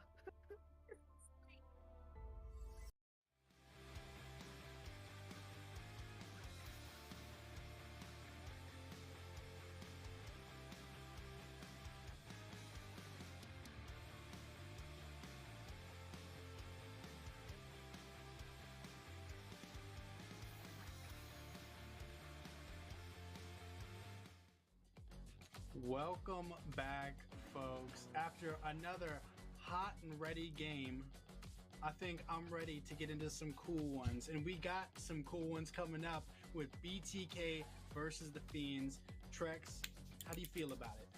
I mean, I think this is hot as it can be right here. I think this game should be even hotter than the last one. But no, I think it's going to be a great series. Fiends on their uprise right now, and is this going to be the next notch on the belt right here? You know? I mean, I don't think that's too far off. I mean, it's the number 2 versus the number 3 right now. BTK up 1 series against them. But I mean, if we look at Fiends, they've had such a great run so far, and they may be able to pull it off. I mean, if you think about it, Area 77 took down BTK, and Fiends took down Area 77. So, in theory, they should be able to put up some great competition against the Bloodthirsty Kings. So I think we're up for another great series. Hopefully all the way to a game number 3 like the last one. But the last one's going to be very hard to top. Yeah. Trex, could you actually take us through the roster?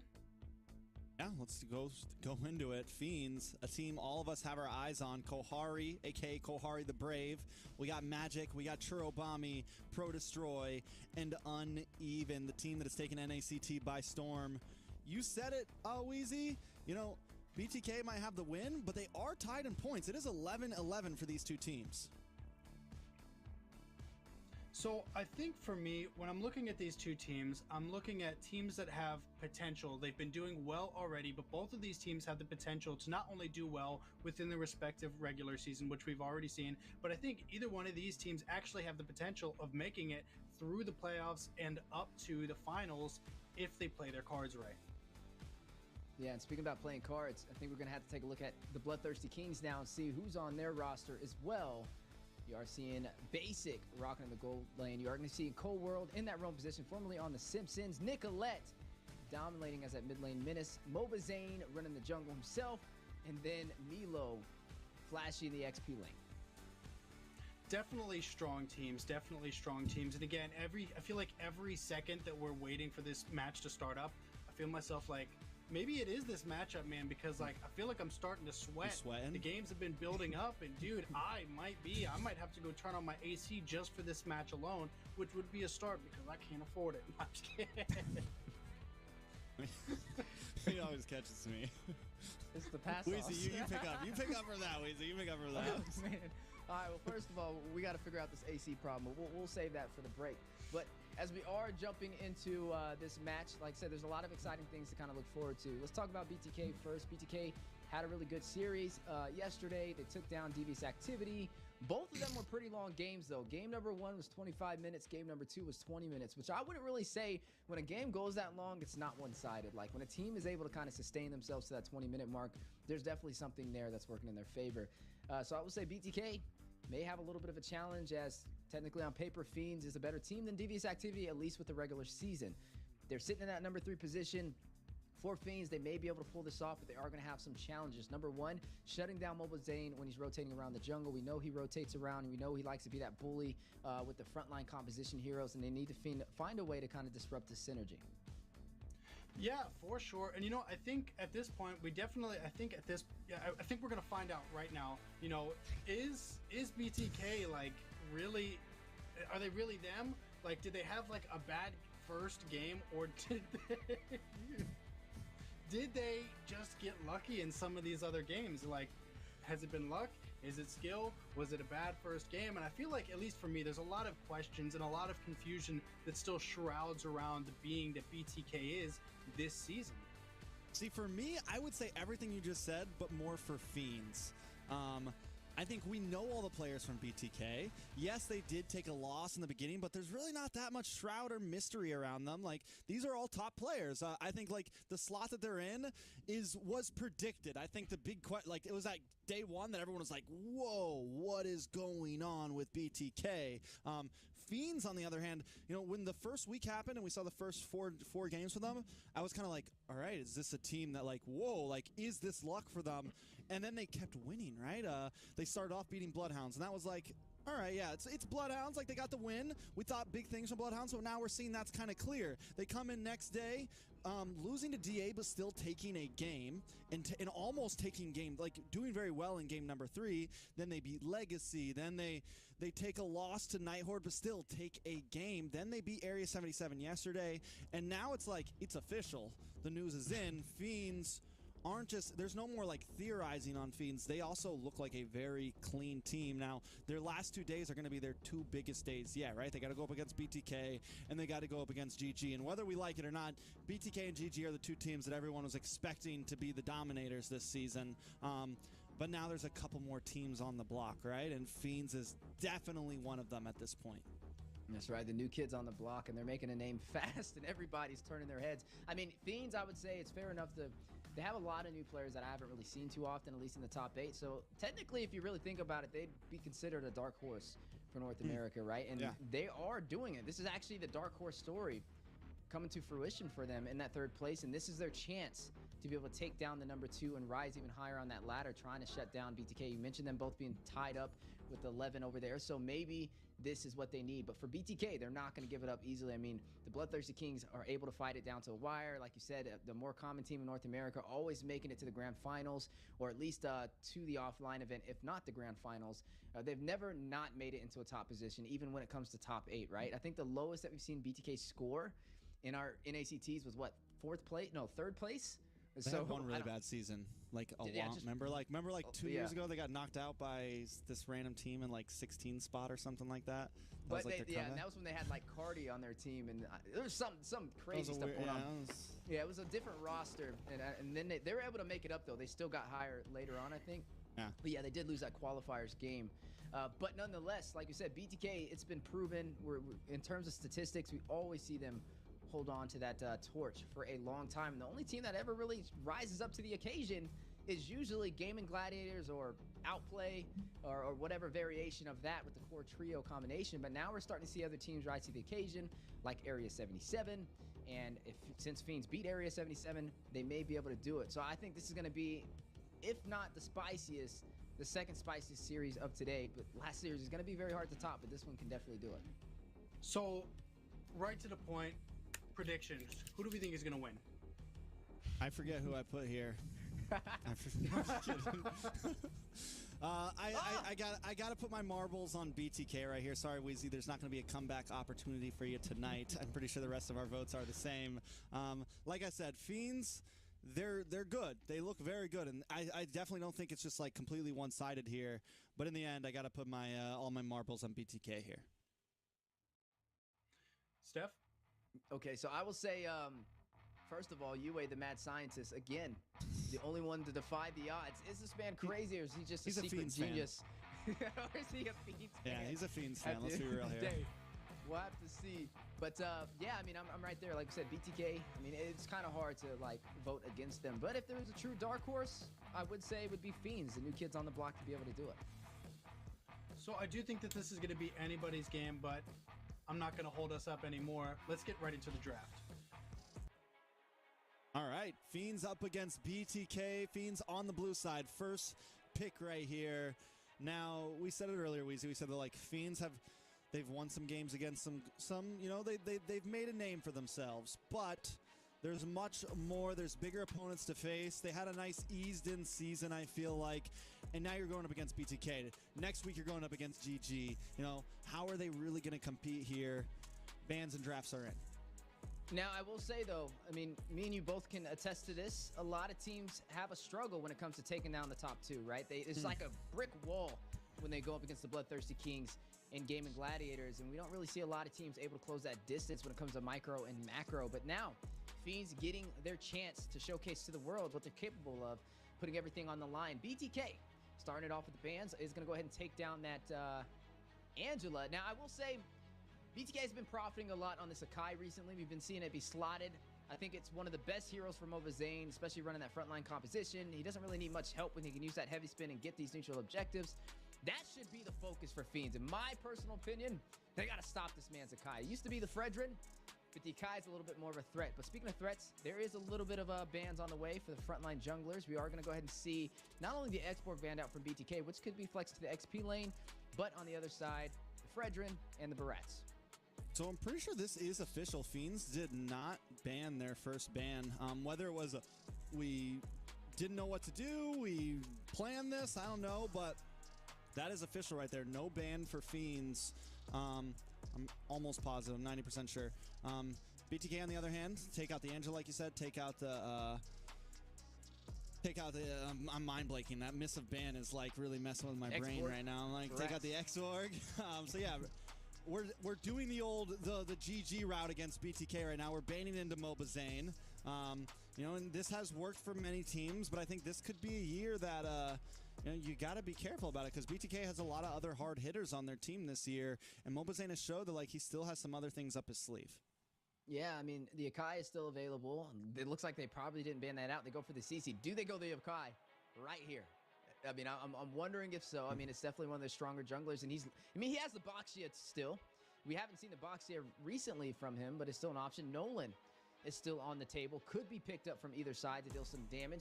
They're already facing up against one thing, though, and that is going to be the CC in the XP lane. CC, one of those high mobile heroes that's really good on getting to not only the back line, but creating the split push opportunity for the neutral objectives. One of the only heroes that can really keep up with this CC is going to be that Benedetta, who's very highly mobile. I wouldn't say it's a direct counter to it, though. Another hero that would be good is the Ruby, somebody to at least slow her down and be able to fight the fight in the XP lane against her and provide a denial for the split push. Yeah, so it is 100% now.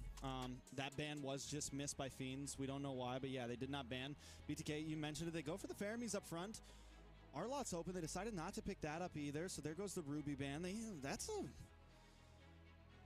I don't know, man. They're giving a lot over to Fiends right here. They're giving up to CC. They're giving up Arlot if they want it. They're giving up Vexana if they want it. They're giving up a whole lot to the Fiends. Fiends go for the Novaria and the Minotaur right here.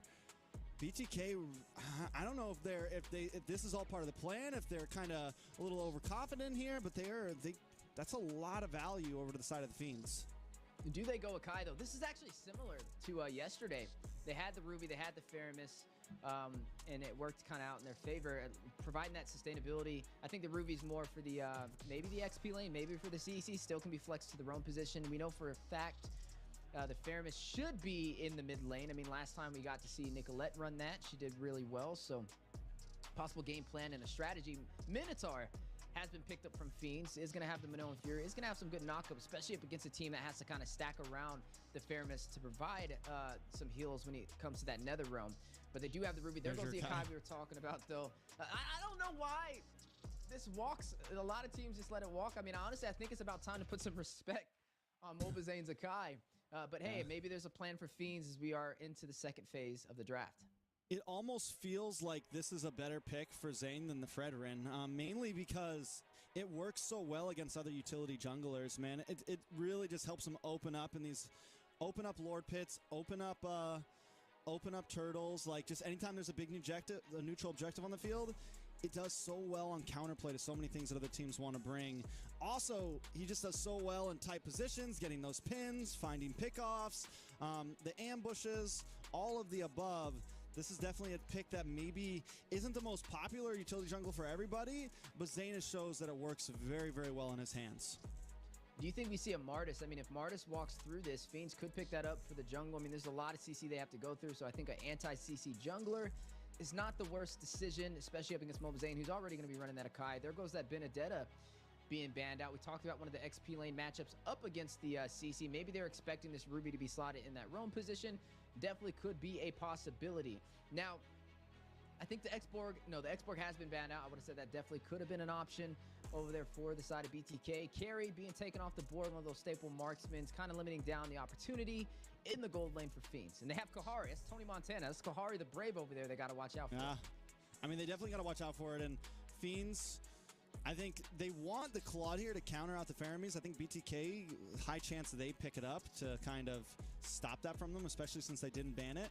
Noland is still open. There's still some options open if Fiends wants to pick that up. It's kind of hyper-aggressive. It could be a little dangerous, especially with a Ruby and a Faramis, but like Fiends you're at a point where if you're going to go up against the best of the best, you know, if you're going to go up against the top 2, top 3, top 4 teams, you have to feel comfortable in the rest of your team to kind of go for different types of compositions. The Arloth gets banned out. BTK now on first pick.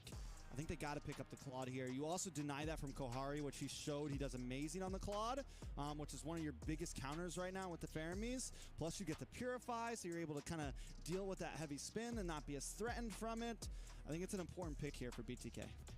Go for the Paquito. There goes the Paquito pickup, though. I mean, you know, another marksman pickup can be the Ixia as well over there for BTK. I wonder if they're going to slot that in, provide them even more CC for these setups. I think overall they have a pretty solid composition, right? You have somebody to get to the back line, 2 heroes, actually 3, Milo, Mobazane, and Cold World to be able to get the job done. It's going to be very hard for Fiends to rush in onto these neutral objectives with this composition against them, right? You not only have the heavy spin from Akai, you have the Nether Realm to keep them alive, you have the CC, the Unfended from the Ruby, and there's not really any anti-CC in play. But speaking about things in play, his second appearance for today, Kohari the Brave, Mr. Tony Montana, bold statement, picks up the Roger. This Roger, it's at this point it's sealed, right? It's meta now, right? It's pickable. It's no longer just a joke. It's no longer just is this viable or not? We've seen it work. We've seen it not work. We've seen it have work, but it's not doing horrible. And there's your Martis pick, something that can maybe dance around with the Akai, deal with some of the CC. So I think it's a decent pick. Will Nicolette, you know, get crazy? No, we need a gold laner for the side of BTK. Ixia. I'm going to say Ixia is probably going to be slotted here, maybe for some additional CC. The Claude's open. Did mention that could Basic be an has option. a good Claude. Yeah, I think the Claude would be okay too. He's going to have to watch out for that Minotaur, but I do think it could be an option. I think the Ixia, with this composition, at least this is what they've ran before. Exact combination on top of that, but it's going to be one of those two. No, it's going to be the Harith. They're going to go completely different, and I'm wondering why. This is actually the first time I've seen a Harith in the gold up against a Roger in the gold. Well, you still normally pick up the Purify on the Harith, right? Which I think you definitely want something that can rock the Purify and feel comfortable with it, which is why the Claude was kind of the pick for me. But now you get the Harith, who also is going to rock Purify, which means the Minoan's Fury is not as much of a threat to you. Some of those things just aren't as much of threats to you. But as you said, how is it going to pair up against the Roger? Like, none of these matchups we really know, right? Because we haven't ever seen them. Like, even when Roger was meta, he wasn't a gold laner, he was a jungler, right? So nobody really knows exactly how this is going to work out. He does have the chase, right? He has the Lycan Pounce, so he does have a way to close the distance when it comes down to, you know, later in the game. Definitely going to be interesting overall, though. Yeah, now we are going to be seeing Fiends going head-to-head up against BTK. First match of the day for the third series, the number 2 versus the number 3. Who will be able to take their first victory and have the advantage for the series? Hey, let's get this clear. They are tied in points right now. This is the number 2 up against the number 2. Oh. This is for the decision here. Lay down this story, right? But yeah, no, I mean, and it's true. And nobody thought Fiends would even be here, right? And right now they are going up against BTK and thought of as equals. But I'll tell you what's not equal. The audience predictions. The biggest landslide we've seen yet, 85% for BTK, we see. That's right. Everybody placing those votes. BTK, no secret, leading the way there. I mean, they've definitely been a little bit more successful than a lot of teams overall in NACT. Just a little bit. But we are going to see right now, Mobazane running for more comfortability, running on this Akai, does go in for that concussive blast. The Roger will be slotted over there by Kohari. First time me actually being able to see him play this out with the Quantum Charge. Will be very mobile. Goes in for the Purify.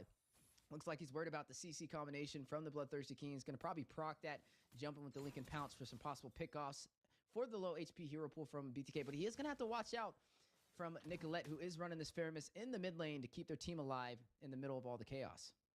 You know, when you get a team like BTK, when you get a team like GG that go up against teams that are essentially new, they're going to push their buttons a little bit, right? They're going to be aggressive, and we're already seeing it from BTK. They're in their face. They are testing them right now, and it's like, and if Fiends does not kind of bite back, BTK is going to stay in their face all of this game, all of next game. So Fiends have to try to look for a moment where they can, you know, get a kill, capitalize, and this is exactly what they're doing. Pro Destroy now in trouble. BTK just going to keep pushing in. This is what we're going to continue to see from them until Fiends does something about it. Yeah, I mean, and this is what you get when you allow Akai to walk through the table, right? He's a bully when it comes to rotating around and harassing the enemy jungle.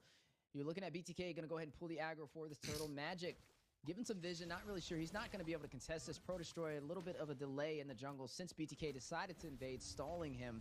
And that is going to be MLBB securing the turtle for the Bloodthirsty Kings, giving them an advantage. And for the XP lane and the gold lane, their side laners, all of them getting a little bit of that XP boost. Bloodthirsty Kings, we know they're a team that could take an advantage. You give them an inch, they take a mile. Basic, we should rename Basic to the taunting god, man, from last season to now. He's been the talk, right? He's been the guy who really likes to give it to you, and this guy's hitting him with the toss right now. And I'm telling you, man, BTA is going to continue to just disrespect Fiends until Fiends, you know, makes a move on it. Yeah, I mean, you said this is a battle for that number 2 position, right? Both of these teams currently tied up, and only one will be able to claim that seat.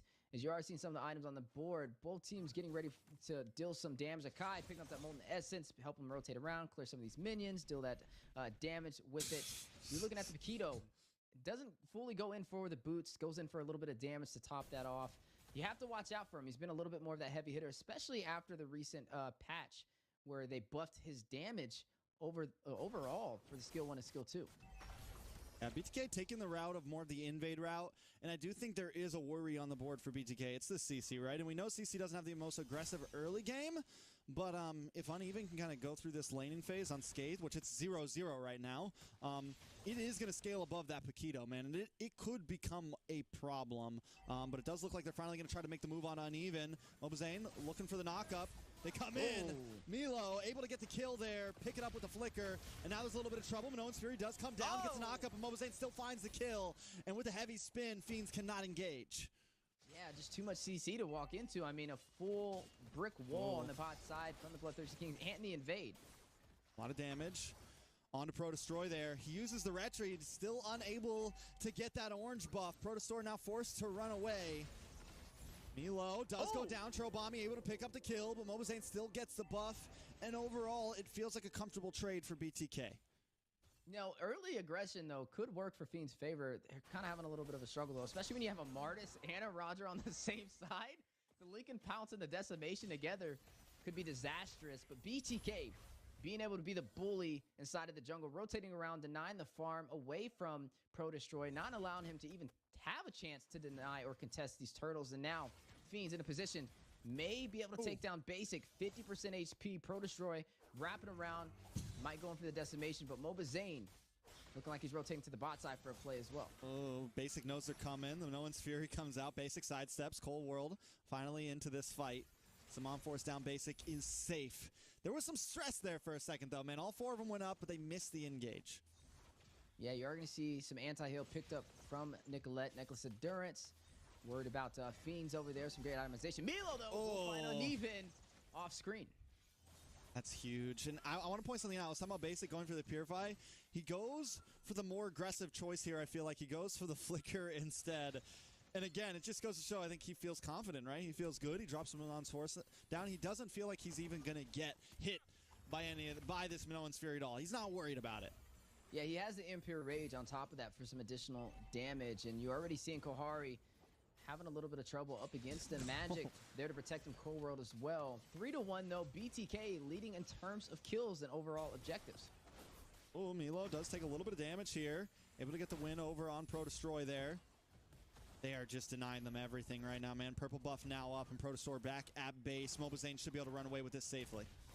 Yeah, I mean, he's just being such a threat with the Sakai. Should be able to get out of there. I'm not sure if they're going to take that fight, but if they want to, BTK will be able to pull that off. I mean, they have the numbers and the sustainability, and now on the top side, you are looking at Basic working on that tier 1 turret. He doesn't get the final hit. Kohari does a nice chunk of damage there. Cold World's always by his side, though. He's just hugging up on that gold lane. Yeah, but that turret hanging on by a thread in the play. Oh, Minoan's Fury.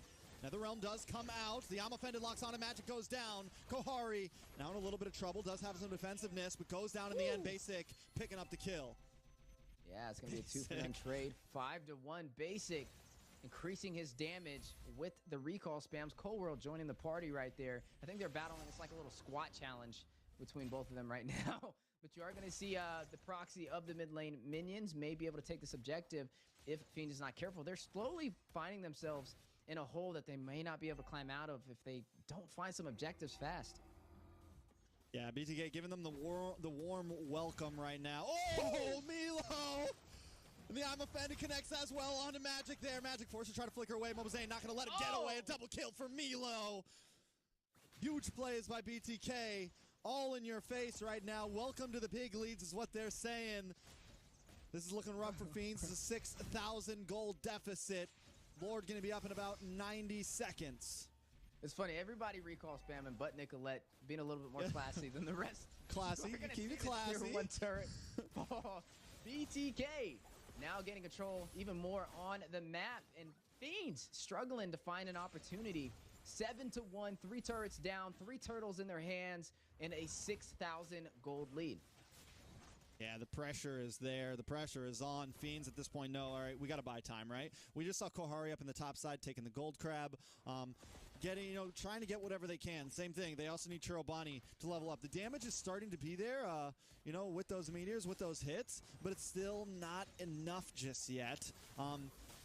Fiends needs probably, with the way things are going, maybe 10 more minutes or so till there's an opportunity. Minoan's Fury does come down. Kohari trying to clean things up. No like it's pounced, though. Decides not to engage. Mobazane taking a little bit of damage. Magic does finally go down. Tower drops as well on the top side. Basic. Kazumayam up there. Yeah, Lightning Truncheon picked up from Nicolette to do some echo damage onto the team of Fiends as well if they're not careful. Milo off to a really good start. Highest kills on the board for the Bloodthirsty Kings. 5-1-1 on this Paquito. Basic 2-0-0 hasn't fallen yet. With this Harith pickup, definitely doing a little bit better against the Roger, who has yet to find a kill. Speaking of kills, big stun. Oof, Milo locked on, looking for the last strike, not able to get the knockout punch there. Uneven, able to get away safely.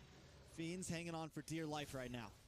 Yeah, hanging on to dear life and needing to find a lifeline right now if they want to turn this around. The Lord has spawned in. BTK will pull the aggro of this pit, have control. Fiends, what's interesting, their composition, they have a Roger and a Martis, which means, wait a second, Nicolette! A lot of damage on Nicolette.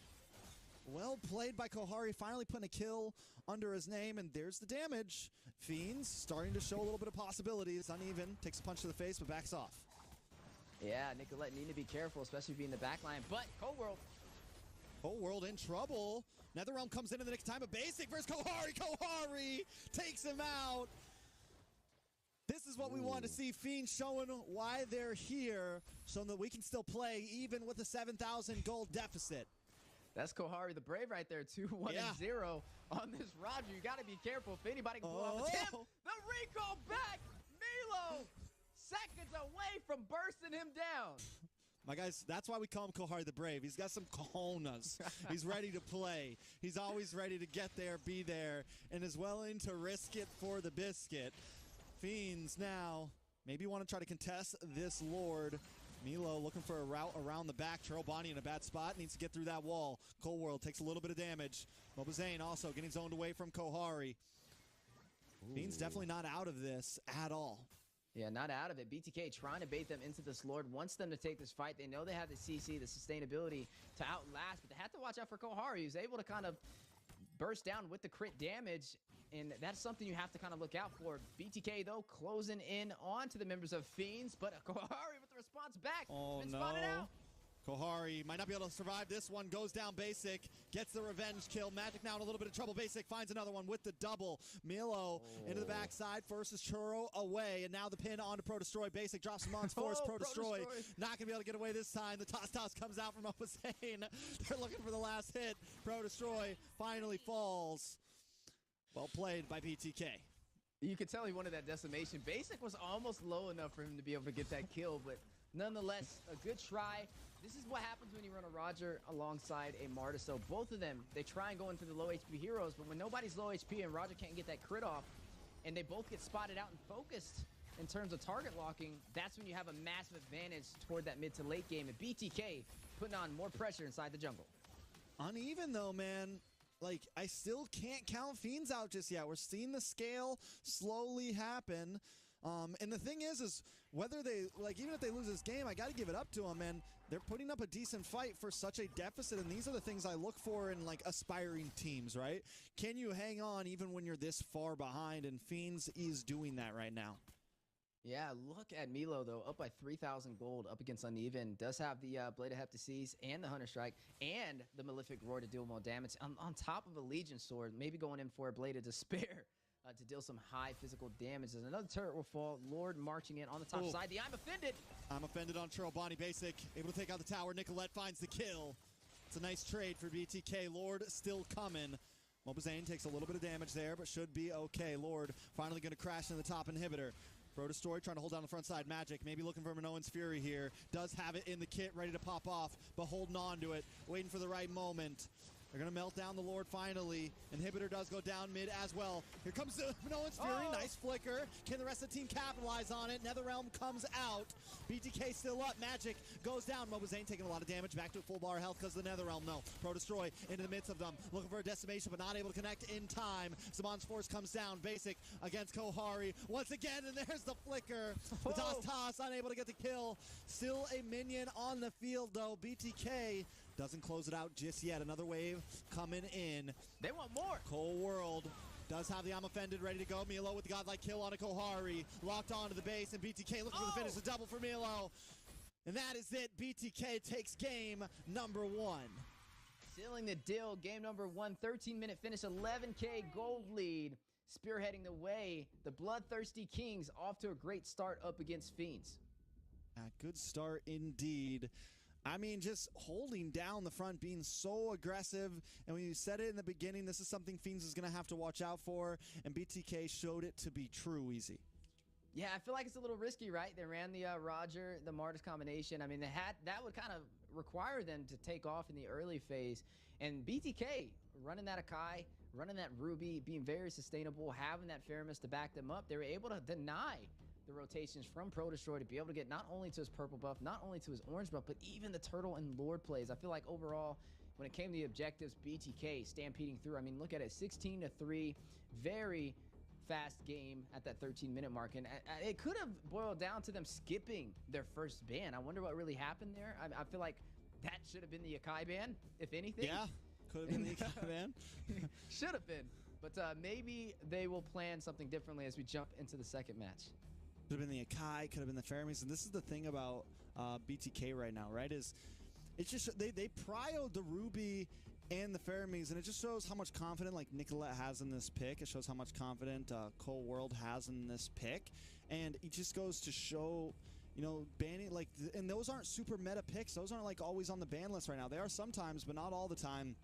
And it shows that BTK has some options even if you ban out the meta, right? And then Mobazane on the Akai, and it just kind of really, it adds a layer of depth to the team overall. Yeah, I mean, I like the Faramis pickup here. I think it was because usually if we don't see the Faramis, we see the Mathilda. If a team lets it walk there, at least it was with GG. And that's what really shines with the Akai. But then when you can get that Faramis up front and you can get that Ruby, I mean, you have sustainability, you have CC on top of that. These, even if Zane did not get that Akai, they are able to zone out teams to the neutral objectives just with those two heroes alone to kind of help them profit on something like a Boxia, something like a Fredrin. As you are seeing the rich guy going over to Milo himself, most gold per minute. I think he's just stashing gold inside of those gloves with how heavy he was hitting with that Paquito. Head-to-head, though, Mobazane up against Pro Destroy, 1-0-11, just playing that utility jungler at its finest and showcasing above 10 for his overall rating. Yeah, I mean, definitely above average for Mobazane. Pro Destroy this time up against some of the big dogs, you know, up against Mobazane here. Not able to keep up today. And I think what it really is BTK just played as such a unit that game. Cold World always there in the nick of time for basic. Nicolette able to save the day with some of those Netherrealms. In Milo just putting on so much pressure. That was 58,000 damage leading for the side of BTK. I think it's funny because it's 0% team fight participation over there from the Martis, but I don't think that was true. But nonetheless, it was still a very good game overall for the Bloodthirsty Kings. If we got to kind of break down a little surgical here on what we have to see Fiends do to turn this back around and possibly take it to a game 3. Number one, man, you got to have a plan for that Akai. A lot of teams are struggling against it right now. Even Gaming Gladiators were defeated by it from BTK with that reverse sweep. So I will say that's number one. Number two, don't skip a ban. I'm not really sure what happened there, but that's not something I recommend for anybody on the professional scene. You got to make the most out of every opportunity ahead of you. Number three, I don't really agree too much with going I would say not three-dimensional, but I wouldn't even consider that three-dimensional. I would say that's a little above three-dimensional. That's like four-dimensional when you pull out some risky plays against one of the top prospects in your region. I feel like you need to go for something that's a little bit more standardized, something that's a little bit more common meta. and not like all over the place. And I feel like that will work better for them jumping into game number 2. But speaking of game number 2, here we are inside of the draft. BTK with match point against Fiends. Yeah, I think they need something to stop those invades. And I think also Fiends has to not be scared. They need something that can kind of deal with the laning phase, deal with the early game aggression, and not be scared to take those fights in the laning phase. You know, you're up against a team like GG, you're up against a team like BTK, you're up against, you know, a team like DA or whoever. Like, you have to be ready to listen. If they're going to come to us at 30 seconds in, we got to be willing to go for it, right? We can't let them do that. You can't just back up when they come into your jungle. And yes, BTK did kind of have the advantage, you know, but before Nicolette hit level 4, the Nether Realm wasn't too scary, and you did have they had the Martis, who has some crazy early game damage, right? Who has a good way to deal with early game. So Fiends needs to think about that, about how they approach this laning phase, because that's what's going to set the tone for BTK. So maybe they'll do something different here. They do get their first ban this time. The Matilda goes out, and the Ruby goes out. So already immediately changing their thought patterns compared to last game. Yeah, they're not going for the strategy of just banning Mobazane, right? They're trying to ban the utility across the board, which has been a lot of the problem for them. Now, this is going to put Mobazane in a great position, though. He has a lot more flexibility on what junglers he wants to pick up, especially in the first half of the draft. Now, do we see him pick up the Barats? The Barats is picked as an option over there for BTK. We've seen teams stack it up with the Rafaela. The Faramis is on the table. I don't think BTK will take the Faramis right off the beginning, especially with there being a Valentina, but could kind of wait it out and pick that in the second half of the draft if available. But right now, with what I'm seeing, I think a strong option would be something, at least for the side of BTK. Maybe the Akai, maybe not, but the Barats is also another strong pickup. I think this creates him a very, very good opportunity. And this is probably where BTK starts to shine against other teams, because you have teams that focus on just trying to draft him out, and then it allows them to pick things across the board for multiple members on their team. But when they don't draft him out, he gets very comfortable in that jungle. Most definitely now first pick. Arlott still open for BTK if they want it. Vexana open, a lot of things still on the field. The Barats for Mobazane. I mean, that's kind of been the go-to when it's there. But we're also seeing BTK get confident in a lot of their players, so I wouldn't count them out to not slot Mobazane first, maybe, you know? Navaria is available too. I mean, maybe just getting Nicolette that Navaria right here and just waiting it out and seeing what Fiends picks, because they still can pick up that Barats. And even if they allow Fiends to pick up the Barats, I mean, they have the Navaria that can provide that slow from the back line, and there's still some other options on the table to stop them. So I think, yeah, even the Nolan. So I think the Navaria would be a safer option, just picking that up. Not something, I mean, I guess you have the Valentina on the other side, which could technically kind of profit off of it, but they're going to go in for the Fredrin instead, locking in the jungle nice and early for BTK. And they go for the Fred over the Barats. And I think that's just a comfort pick right there for Zane. MOBA Fred, you know, as some people like to call him. So, I mean, it's definitely comfortability. And at this point now, Fiends have to respond. Do they pick up utility as well? Do they pick up the Barats? Which I think is a good answer, right? You have the Daytona's welcome. You have an answer to Mobazane in that turtle pit, in that Lord pit. Or do they get crazy and go aggressive and pick up the Nolan? I don't think they're really ready for that right now, just because BTK was already bullying them last game when they had a you know, a fighter jungle, let alone if they pick an assassin jungle or something, you know? Kohari getting comfortable is going to lock in that carry. They're going to get another meta pickup with that Vexana. Now, I do think that the carry is going to be a little hard to kind of pull off, especially against basic. He's one of those marksmen that prefers to go up against the carry. He's actually comfortable running against it. He is going to go ahead and use this Irithel, though. I would have expected maybe a Harith or something like that, but the Irithel has been showcased a little bit today and in previous matches for the NACT spring season. Not as often as a Harith, but still a viable pickup. And maybe they just slot, we saw it earlier when we saw maybe they just slot something like the Raph later on in this draft, something for Cold World, kind of switch up strategies, change it up a little bit from what we saw last time. They go for the Arlott, which again, could definitely be flexed. Cold World can definitely play it. Mielo can definitely play it. All those options are there. And finally, the Barats is locked in for Fiends. Now, on to the bans. Fiends need both teams need Fiends need a jungler and an EXP laner. I mean, a roamer and an EXP laner. They might need a jungler if they put the Barats in the XP lane. I mean, we have seen teams do that. We've seen Fried Chicken run it. I mean, it is a possibility. if they do go that route. But we are going to be looking at some strong frontline compositions from both sides in terms of the jungle, right? The Barats up against the Fredrin, both of them able to invade really well and sustain themselves. You are looking at no healing, though. No support heroes being picked up yet. And it looks like that's the focus right now for the bans. Angela and the Rafaela both banned out very swiftly over there from BTK. And on the other side, we are seeing the Faramis off the table. So there's not really too many more healers out there. I mean, there's like a Florian could be slotted in. And we have seen a Florian showcase before. It's just not as hot as the other options. And Fiends is a team that is known to pick up these two heroes, right? The Kohari connection with Magic Man and the with either the Raph or the Angela, and BTK has definitely done their homework. Coach Midnight, you know, has definitely done his homework, and Angela's on the chopping block immediately. Raph comes in second phase just to make sure, because yeah, a Barats and a carry could be lethal with a Raph behind it. Could be a big problem with a Rafaela behind it. Nana going to get banned out from Fiends. Nicolette still needs a mage. This could be one of those games we see the Luyi, I feel like. This could also be a game where we see a Minotaur slotted in, because Minotaur would be great for the group CC. I feel like for either side, maybe BTK slots in the Minotaur to get the setup.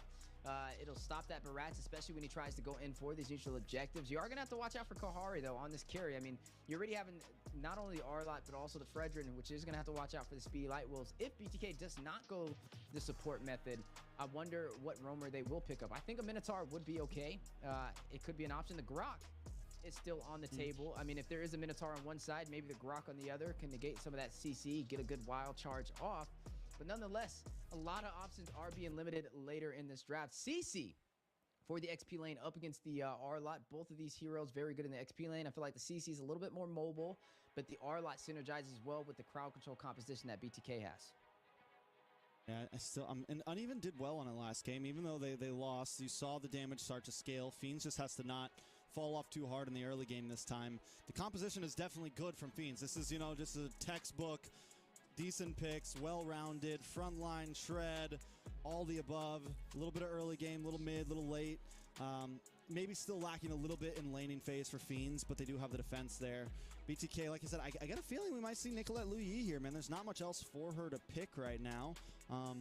Valentina, I think Valentina Luyi is really the two options on the field right now for her. There's Luyi, and then Grok. There's the Grok pick for BTK. We both get one. But the Luyi, I didn't even think about that. But yeah, that's a really good. I think Luyi works great against the Barats because he's such a big target and he's not as mobile unless he uses that Detna's Welcome. You are going to have to watch out for Uneven on the CC, though, who will try and close that distance. But with the Grok and the Luyi combination, I mean, I think that's a really strong draft from the Bloodthirsty Kings. When we're looking at the side of Fiends, though, they do have some answers. They have the carry who can soak in not only to the Grok, also the Arlot, also the Fredrin. But Kohari's going to have to get online. We've seen him run the Roger last game. Basic was able to pretty much dominate him. He ran that Harith, and we didn't really get to see the Roger get online for the power spikes we were looking for. And hopefully that's what they can kind of lean in on this game. Getting that carry. I think this is something we've seen Kohari profit on a little bit more often than a Roger this NACT spring season, and it is going to be a possible problem. But you are going to see problems going with the Ube strat. Oh, Estes in the building. You could ban out the Angela. You could ban out the Florin. You could ban out the Raph. But we're still going to get something here. So, yes, very Ube-esque. But the Luyi, I want to talk about that real quick because for those that don't know, Nicolette was like a forerunner of this hero. I mean, was picking this hero back when it was not meta at all, when nobody was really picking it, and was winning games against some of the best players in NA with it. So if there's anyone that I think could really show off with this hero, it is going to be Nicolette. Proccing the passive, getting that duality could be the big answer against this Estes, right? Because everyone's going to be grouped up. It should be an easy way to kind of proc that. Same thing, Wild Charge, Final Slash. BTK has some answers to this Estes. They just need to make those combos work. And not to mention they have the Arlot, so if you can get that duality out, then the Arlot will get some additional CC to profit on as we are now jumping in to game number 2. The Bloodthirsty Kings up against Fiends. BTK currently sitting at match point, trying to close out with a sweep with Fiends, living to fight for another chance. But right before we jump into Land of Dawn, we want to spend a little bit more time with you today. And, you know, Trex and me first time casting together. Just wanted to, we decided to pause the game. Want to vibe. Just to tell you guys that, you know, just to vibe. No, I'm kidding. There's a little bit of something going on in the background, but this gives us a little bit more time to discuss these lineups. You talked about Nicolette on the Lu Yi. Been such a threat. I think we've seen some other players. We've seen another Lu Yi work out today. The diversions were on point. It worked out with a Hoon pick it the other Roger. day. Yeah, and then we saw Hoon pick it up, and he was just dealing a lot of damage with it. And now we get to see Nicolette with her showcasing on it. Now, this is an Estes, though. Estes will be able to keep the team alive, but you know what the thing is with Estes? He requires the team to group up, and that's what Lu Yi loves to see. Not only that, but the Estes and the Vex, you don't got much defense in your mid, right? You don't have much denying aggression to BTK, and this was something I was a bit worried about. I kind of wanted to see a bulkier, like you mentioned the Minotaur way earlier, I want to see something a bit bulkier on Fiends, because here's the thing, with BTK right now, with Grok, with Arla, with Mobazane on Moba Fred, they're going to be in their face once again. Even though they have the Barats, they're going to be in their face, and Fiends are going to need to buy time. They need to be very careful. Magic and Chirobami, they got targets on their head right now, man. Targets on their head right now, because there's no defense on that mid side right now. Yeah, you know, it's funny you talk about the Moba Fred. I always used to say, like, Fredrin walks around with his hand in his pocket, and I think it's a picture of Mobazane with how well they kind of synergize together. But, I mean, I do agree with you. If we kind of take a look at the first game, right, and talk about Fiends. Fiends had a very hard time in the early phase, taking the neutral objectives. Mobazane and BTK were able to invade very often and denying a lot of the farm away from Pro Destroy. But this time around, not running the Martis, running something that's a little bit more not only sustainable, but also having some support behind him to keep him alive. Is this the game changer? You are going to have to watch out, though. Cold running on this Grok. Not really too much CC. I feel like he's going to have to worry about. I mean, maybe a little bit from Chirobami, maybe a little bit from Pro Destroy. But I feel like the Grok should be able to open up a lot of these engagements with some great wild charges. For the side of Fiends, though, there's nothing to really stop Uneven on this CC. Not really grabbing him in his tracks. Maybe the final slash from the R-Lot. Maybe there is CC on the table, though. There's a lot of CC for BTK, but CC is not going to be stopped in her tracks in terms of being completely immobilized since there's no suppression. And I think if she should be able to get to the back line, maybe basic. I'm wondering what battle spell he's going to be running on this Iritha. I've seen it kind of around with a sprint sometimes. Yeah. But I wonder if that's going to be the exact route he goes. I mean, I feel like Sprint's the route here, right? Because there's not a lot of, there's a CC, but there's not a lot of CC on Fiends, you know? There's not a lot of... Dude, that gets me every time. They just had to name a hero CC, right? But yeah, there's not that much crowd control. Yes, you have like the Eternal Guardian, you have the Detona's Welcome. So I think Sprint will work well with him kind of running away from CC and kind of kiting around the team as they're all grouped up. I think the big thing for Fiends here is, like, a lot of times when you see this classic Ube strat, right? Like this is real classic Ube. Even though there's some slightly different heroes, it is the Barats and the SDs paired up. You're looking for that 7-minute mark. Like back when you used to see Blacklist do it, we would call it the rubber band. Even if they take a death or two early on, right around 6, you know, right around mid-game, as long as you're not, if you're only like 1,000 gold, 2,000 gold, it's not that big of a deal. You still start to hit your momentum around there. So that's kind of Fiends. That's the big goal here, right? Get Estes to level 4. Try not to take too many deaths, and wait for that, you know, second turtle to really start popping off. And then you can, and then like you said, with the CC, with those possibilities in there, shredding down, holding that front side, there's definitely some danger in Fiends composition if BTK lets it get out of control. That's right. I mean, I love the rubber band effect. And not in just, speaking of rubber bands, can they bounce back from that loss in game number 1, right? Do they have enough elasticity to shoot it back on BTK's side of the court? Now, hey, we're almost closing in the regular season for NACT Spring and jumping closer to the playoffs, right? Fiends, BTK, both of them tied for the second position. One team will be knocked down to the third. And this is actually really big considering how this plays out determines who they face in the playoffs, right? I mean, that number 2 versus that number 3, they will have totally different seedings. The number 3 should, at least in theory, have a little bit of an harder matchup. The number 2 should have an easier matchup, and that's really what these two teams are kind of battling it out right now, is they're stacked up to 11 points. Now, Fiends, like we said, took down Area 77. That's the team that took down BTK. So if they find that momentum, if they can kind of dig deep, they may be able to pull it off. BTK, though, they've seemed, ever since that Area 77 loss, I think they kind of sat down, did a lot of homework, and tightened up their shot group, and they've been stronger than ever so far. I mean, it kind of goes to show from that great performance in game number 1. So the Lu Yi pickup, I think that's something I'm excited to kind of see. It's funny how meta is shifting for North America. It's just changing the further and further we go in the NACT spring season. I think in the beginning, we didn't see a Louis, we didn't see a Roger, but now these things are kind of slipping through the cracks, and they're profiting. I mean, it's definitely, there's just a lot changing, I feel like, and it's going to continue to change over the next few months. It seems like a lot of patches are coming in. We might even have another big patch before grand finals comes, you know, which playoffs could be a completely different beast for all we know. We got, what, one more week and then another week. Just let everybody know, we just had to do a quick redraft. All the picks are exactly the same. There was just some bug issues or something. We'll be getting back to the game very shortly in just a few minutes. So yeah, I think Fiends, I like their composition. This is dumb, right? This is something that they like to run. This is kind of they're in their zone with this. They got the utility healing support roamer with them. They have a nice bulky frontliner jungle, and they got Kohari on one of his signature picks, the carry, which things that he's thrived on is like the carry and the Claude. So if there's a time for them to pull something off, this could be it. Yeah, and this is their chance. Fiends, not off to the easiest start. BTK now at match point, trying to close out the series with a sweep. Fiends having a second chance to be able to hold it in. Can they do it? Can they claim that number 2 spot? Will BTK push forward and live up to the name? Now, unorthodox a little bit, but step in. What's up? Oh, that prediction. It's got to be swaps. It's got to, because last time it was BTK with the 86%. It's swapped. It is swapped. I'm looking on the channel. Okay, so it's 86% for BTK, 14 for Fiends. But hey, as we are looking at both these teams fighting it out, Cold World already taking some heavy hits.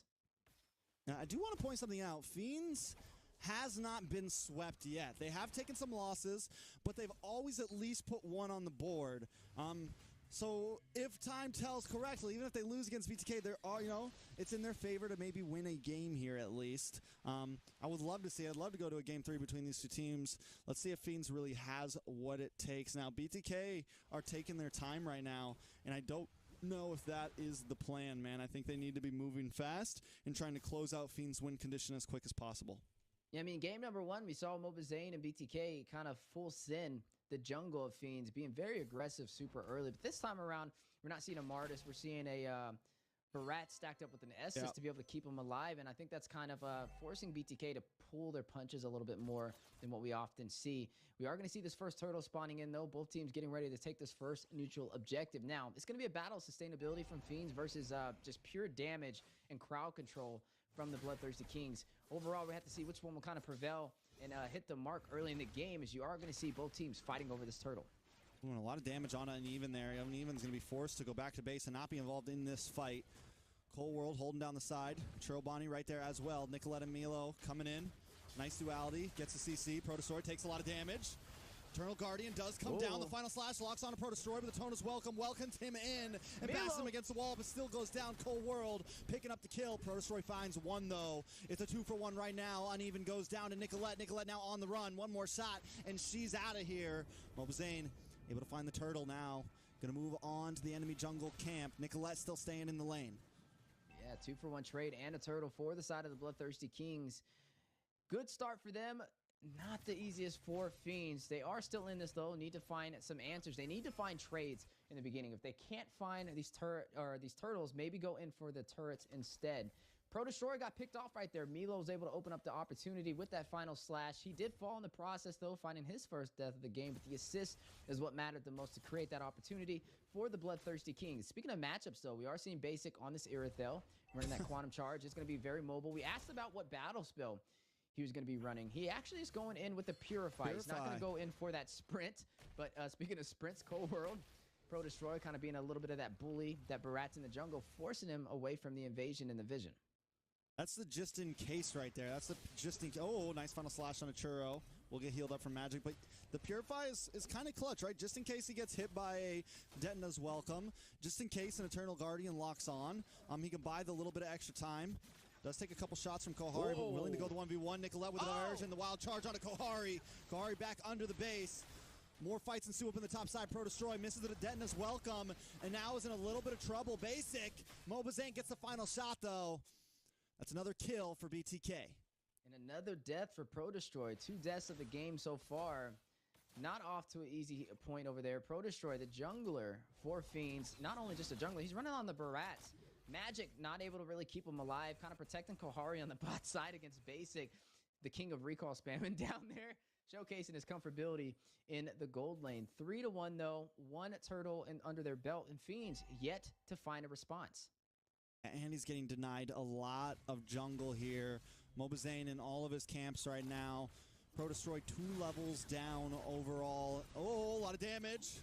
Basic looking for the final shot. Kohari trying to survive, but unable to do it. Nicolette picks up the kill. Now Basic on the chase up against Magic. Watch for Churro Bonnie here. Not going to try to force the engage. Misses the Terrify. Wall comes up, and Fiends will be able to get away. Yeah, some good placement over there from Cold World. Stopping Fiends from rotating around with ease. Up to 4-1 on the scoreboard, and up by 2,500 gold within the past 5 minutes. BTK showcasing their mastery, getting everything they came for. Mobazane, and now ready for the invade. Oh, gets the taunt off. I want to say he was able to steal it. No, doesn't get it. He didn't have the retry. I was like, I thought he was about to take that one. A very close call. A little bit of damage on a Kohari. Basic finally takes down the tower. Cold World able to get the wild charge, but the rest of the team is there. Cold World switches gears, moves back. They got what they came for. They take a tower. Good win for BTK. Yeah, Nicolette, very good positioning so far. Able to teleport at any moment to keep Fiends on their toes. They were able to find a kill onto Kohari as well, running on this carry, which is going to delay him his late game potential. Now, Kohari, we know he's one of those marksmen that likes to play heavily aggressive, but you have to be careful, especially with Nicolette on the table. She's waiting for you to overextend. Big play! Nicolette does so much damage on a Kohari there. Melo able to get the double kill, though, and clean up what she started. Well played for BTK. Cold World coming around the side, looking for maybe a wild charge or just getting vision for the team. BTK, now that they've taken the lead, they're right back to being aggressive. We just talked about it, too. Look at Nicolette already ready for the setup. Diversion. Mobazane takes the taunt too, trying to buy that split second, but not there in time. But what they do is cut the lane, and Basic takes another tower. Now the siege for the orange buff. Ooh, Daytona's welcome does land on to Mobazane. Mobazane in the midst of 4 members will go down finally. Wild charge does come out from Cold World. Nicolette now trying to run away. Hangs out, gets a couple more shots. Melo dashes in, getting some nice damage on Uneven. But they decide to go back and just take another tower, and they switch gears. And that's still overall a good trade for them. They lost Mobazane, but they take the tier 1 turret in the mid lane, but Uneven on the chase on the Cold World. Should be able to get back to safety, but Basic. Ooh. Basic dashes in. He's being aggressive. He's felt good the past 2 games. He's felt confident the past 2 games. Yeah, I mean, it was Kohari the Brave. What is it? What do we call Basic? We got to get a nickname for him over here. He's the retry god, man. Come on. We know that. Oh, my.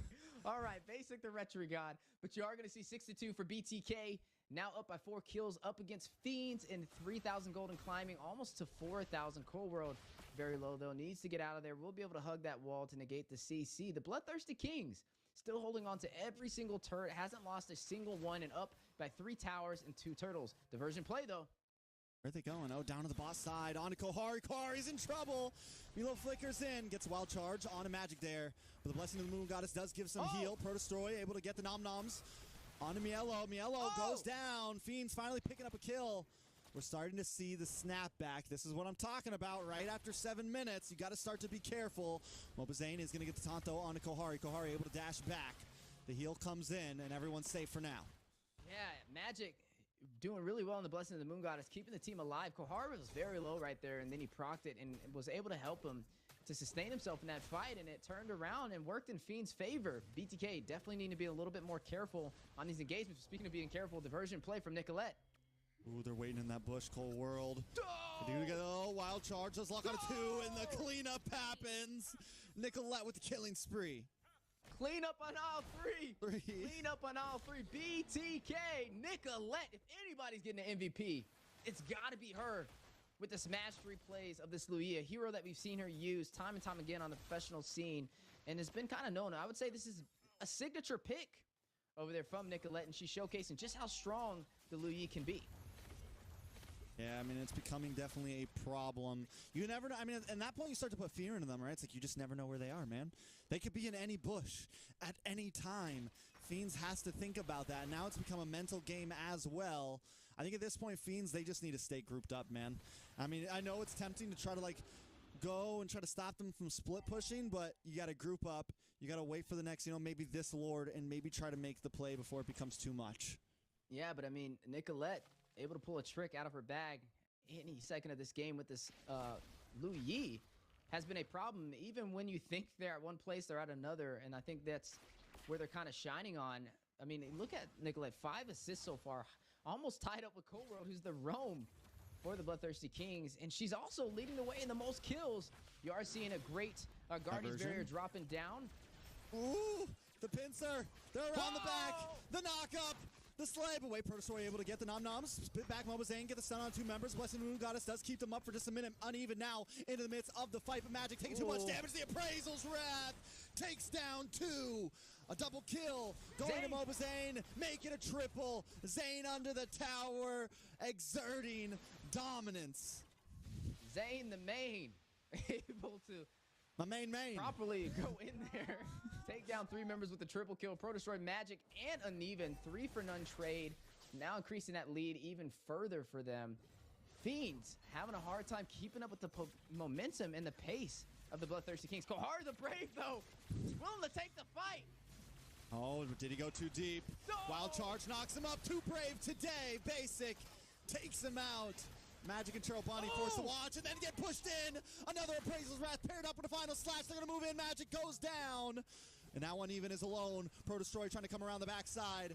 Knows it's not a fight he wants to take today. BTK on a roll. Milo with the alley-oop to Mobazane with the final slash, and now the recall spam. Rips him out of the base. Pro Destroy looking for something but finds nothing. My goodness, BTK breakdancing with confidence right now with the recall spams, ready to knock into the base of Fiends. Uneven left to defend with Churro Bombi. BTK feeling themselves right now. BTK here to play, here to slay. Fiends not feeling okay. All right, Lord gonna be up now. And BTK aren't even forcing it. They're not even going straight for it. They feel good about this matchup right now. Yeah, you're already seeing BTK in a great position to possibly try and close this out. Here in the next few minutes, if Fiends is not careful, Lord has spawned in. They may wait for it to go to the enhanced version. Kohari, though, the overextension. He is not afraid of anything. The recall back Milo. He lets him go for free. Yeah, he's like, I don't want that smoke right now. Because even though Kohari's behind, he's still a little bit of a threat, at least in the 1v1. Lord brought down to half health. Cold World looking to push Fiends back. Magic does have the blessing right now. Magic taking way too much damage. Forced to use the ultimate early. Milo finds him. Pro Destroy now once again in the midst of 4 members and just getting shredded down. Kohari Uneven, maybe looking for a play here. Gonna have to try to get away. They don't want to take that fight right now. Yeah, definitely don't want to take that fight. 2 members falling for Fiends. BTK has the numbers and they're looking for more. Kohari, the brave, Kohari on the run, whatever you want to call him. Gonna get knocked up. He's able to kite back. They're chasing him down. He's out of there. Looking for the cutoff. He's out of there. Looking like a home run. Uneven here to help out. Kohari should be safe. Cold World's like, no. Oh, Cold World now. Maybe in a little bit of trouble. Oh, they bait him back, and now Uneven taking way too much damage. Does go down. Magic able to pick up the kill. Kohari might just be next. Blessing to move. God is able to give him the health. Appraisal's Wrath comes down, but Fiends able to just survive. Still biding time, though. Is this part of Fiends' plans? BTK are not going for that Lord. Nicolette's like, yo, I'm out of here. Forget this. I'm back to the mid. Kohari the Flash, the quick escape, and now going in for more frontlining for Fiends. Full World able to get the knock up. Melo dashes in, looking for the knock, looking for the final slash. Finally connects. Magic in trouble along with Churro Bonnie. Basic goes down though. Churro finds him. Uneven now back on the map. That is actually a win for Fiends in that fight there. Yeah, but Nicolette providing some great CC. Ooh, Kohari deleted. Pro Destroy might just be next. Milo with the final slash on to 4 members. Pro Destroy goes down. Churro Bonnie a little bit of trouble as well. Milo gonna chase, gonna look, gonna hunt, but finally back off. BTK needs to maybe back off. Are they pushing this too hard? Cold World now does have the wild charge, waiting for the moment to strike, just hanging out. Magic in a little bit of trouble. Appraisal's Wrath! The damage from Mobazane right now is out of this world. Mobazane looking like whack-a-mole out there with those Appraisal's Wrath. Bonking him. Slam dunk on the Magic, evaporating this man. And you are going to see a lot of members falling right there for Fiends. BTK overall winning that trade. 10K over there for Basic on this Irithel. Hoss Claws, Berserker's Fury is going to have that Sia Halberd for the anti-heal and the Malefic Roar to top that off. The Lord will fall. BTK will claim that, and now Fiends forced to defend, barely holding on to that tier 2 turret in the mid lane and almost down to their inhibitors. Yeah, that is a chunky health bar for that Fredrin right there.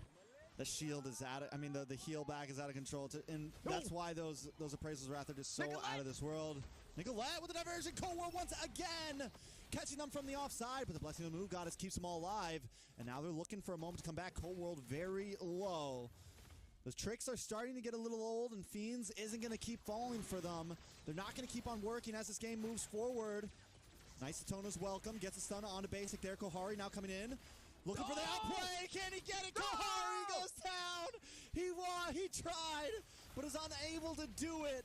1 against 2 looking, but falls short.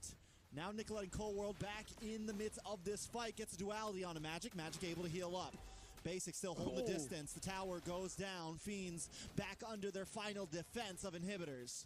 Yeah, off to a final stand. BTK opening up the base as the Lord crashes into the inhibitor on the top side. That's going to be a lot. Can Fiends do something here to defend? Kohari is down. They've lost some of their shred, but the Lord is down to half health already. BTK, do they want to try to end this here? Oh, the final slash does lock on to Pro Destroy. Milo back in. Knock up. Taken out. Basic able to pick up the kill. Kohari! Magic taking so much damage, but Kohari is up and ready to go. Speedy Light Wheel. Not able to connect just yet. Nicolette able to find another. It's nothing but Kohari and Turo against the world. And the minions are closing in. Will this be a 2-0? Fiends still trying to put it all on the line here. BTK feeling confident, dropping the toss. Just lock onto the base and finish it. Kohari gonna be the next to fall. Milo looking for it, but now Kohari gets the shutdown. And now the minions are back up. It's Churro and Kohari still against the world, but BTK's not playing anymore. They find the 2-0 sweep. BTK looking stronger than ever, shutting down Fiends, not creating the opportunity for the reverse sweep.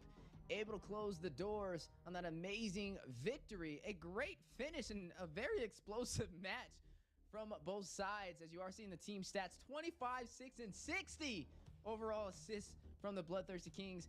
372,000 damage, almost hitting that 10 mark for the team rating. I mean, I'm a little tired. My stomach hurts. The diaphragm is feeling it. Definitely some crazy fights. BTK comes out on top. Now maybe playing with their food a little bit too much, but definitely an entertaining game. And Fiends, like, they were able to buy some time there, man. If BTK let that go a little bit longer, the opportunities was there. Kohari may be a little too brave at times, but still almost making the statement happen. Basic still ends up getting the win in some of those final 1v1s, but a good series at that. I think my highlight was seeing Kohari versus Milo. Both of them facing off. We seen Kohari in the bush. He ran to the bush. Milo didn't even want that smoke, but then they got the 1v1. And Kohari was able to get the kill, but overall, BTK was able to get the game. As you are going to look at 14 assists over there from Korra, but 19 assists from Nicolette on the Lu Yi with 4 kills on the board. If anybody got MVP in that game, it's got to be her. Yeah, 4-0 and 19 just played it so cleanly. Was definitely the playmaker. Nicolette and Cold World, I mean, the combo right there every single time. The diversion and the wild charge was deadly, was lethal. Yeah, definitely lethal, as you are seeing both the head-to-head for the junglers. Mobazane up against Protostar. Mobazane again, another rating over double digits, hitting that 10%. He's able to keep majority of the junglers he goes against below 5 with how well he's able to rotate and get these objectives, and definitely shows you why they are that top 2 contender. Speaking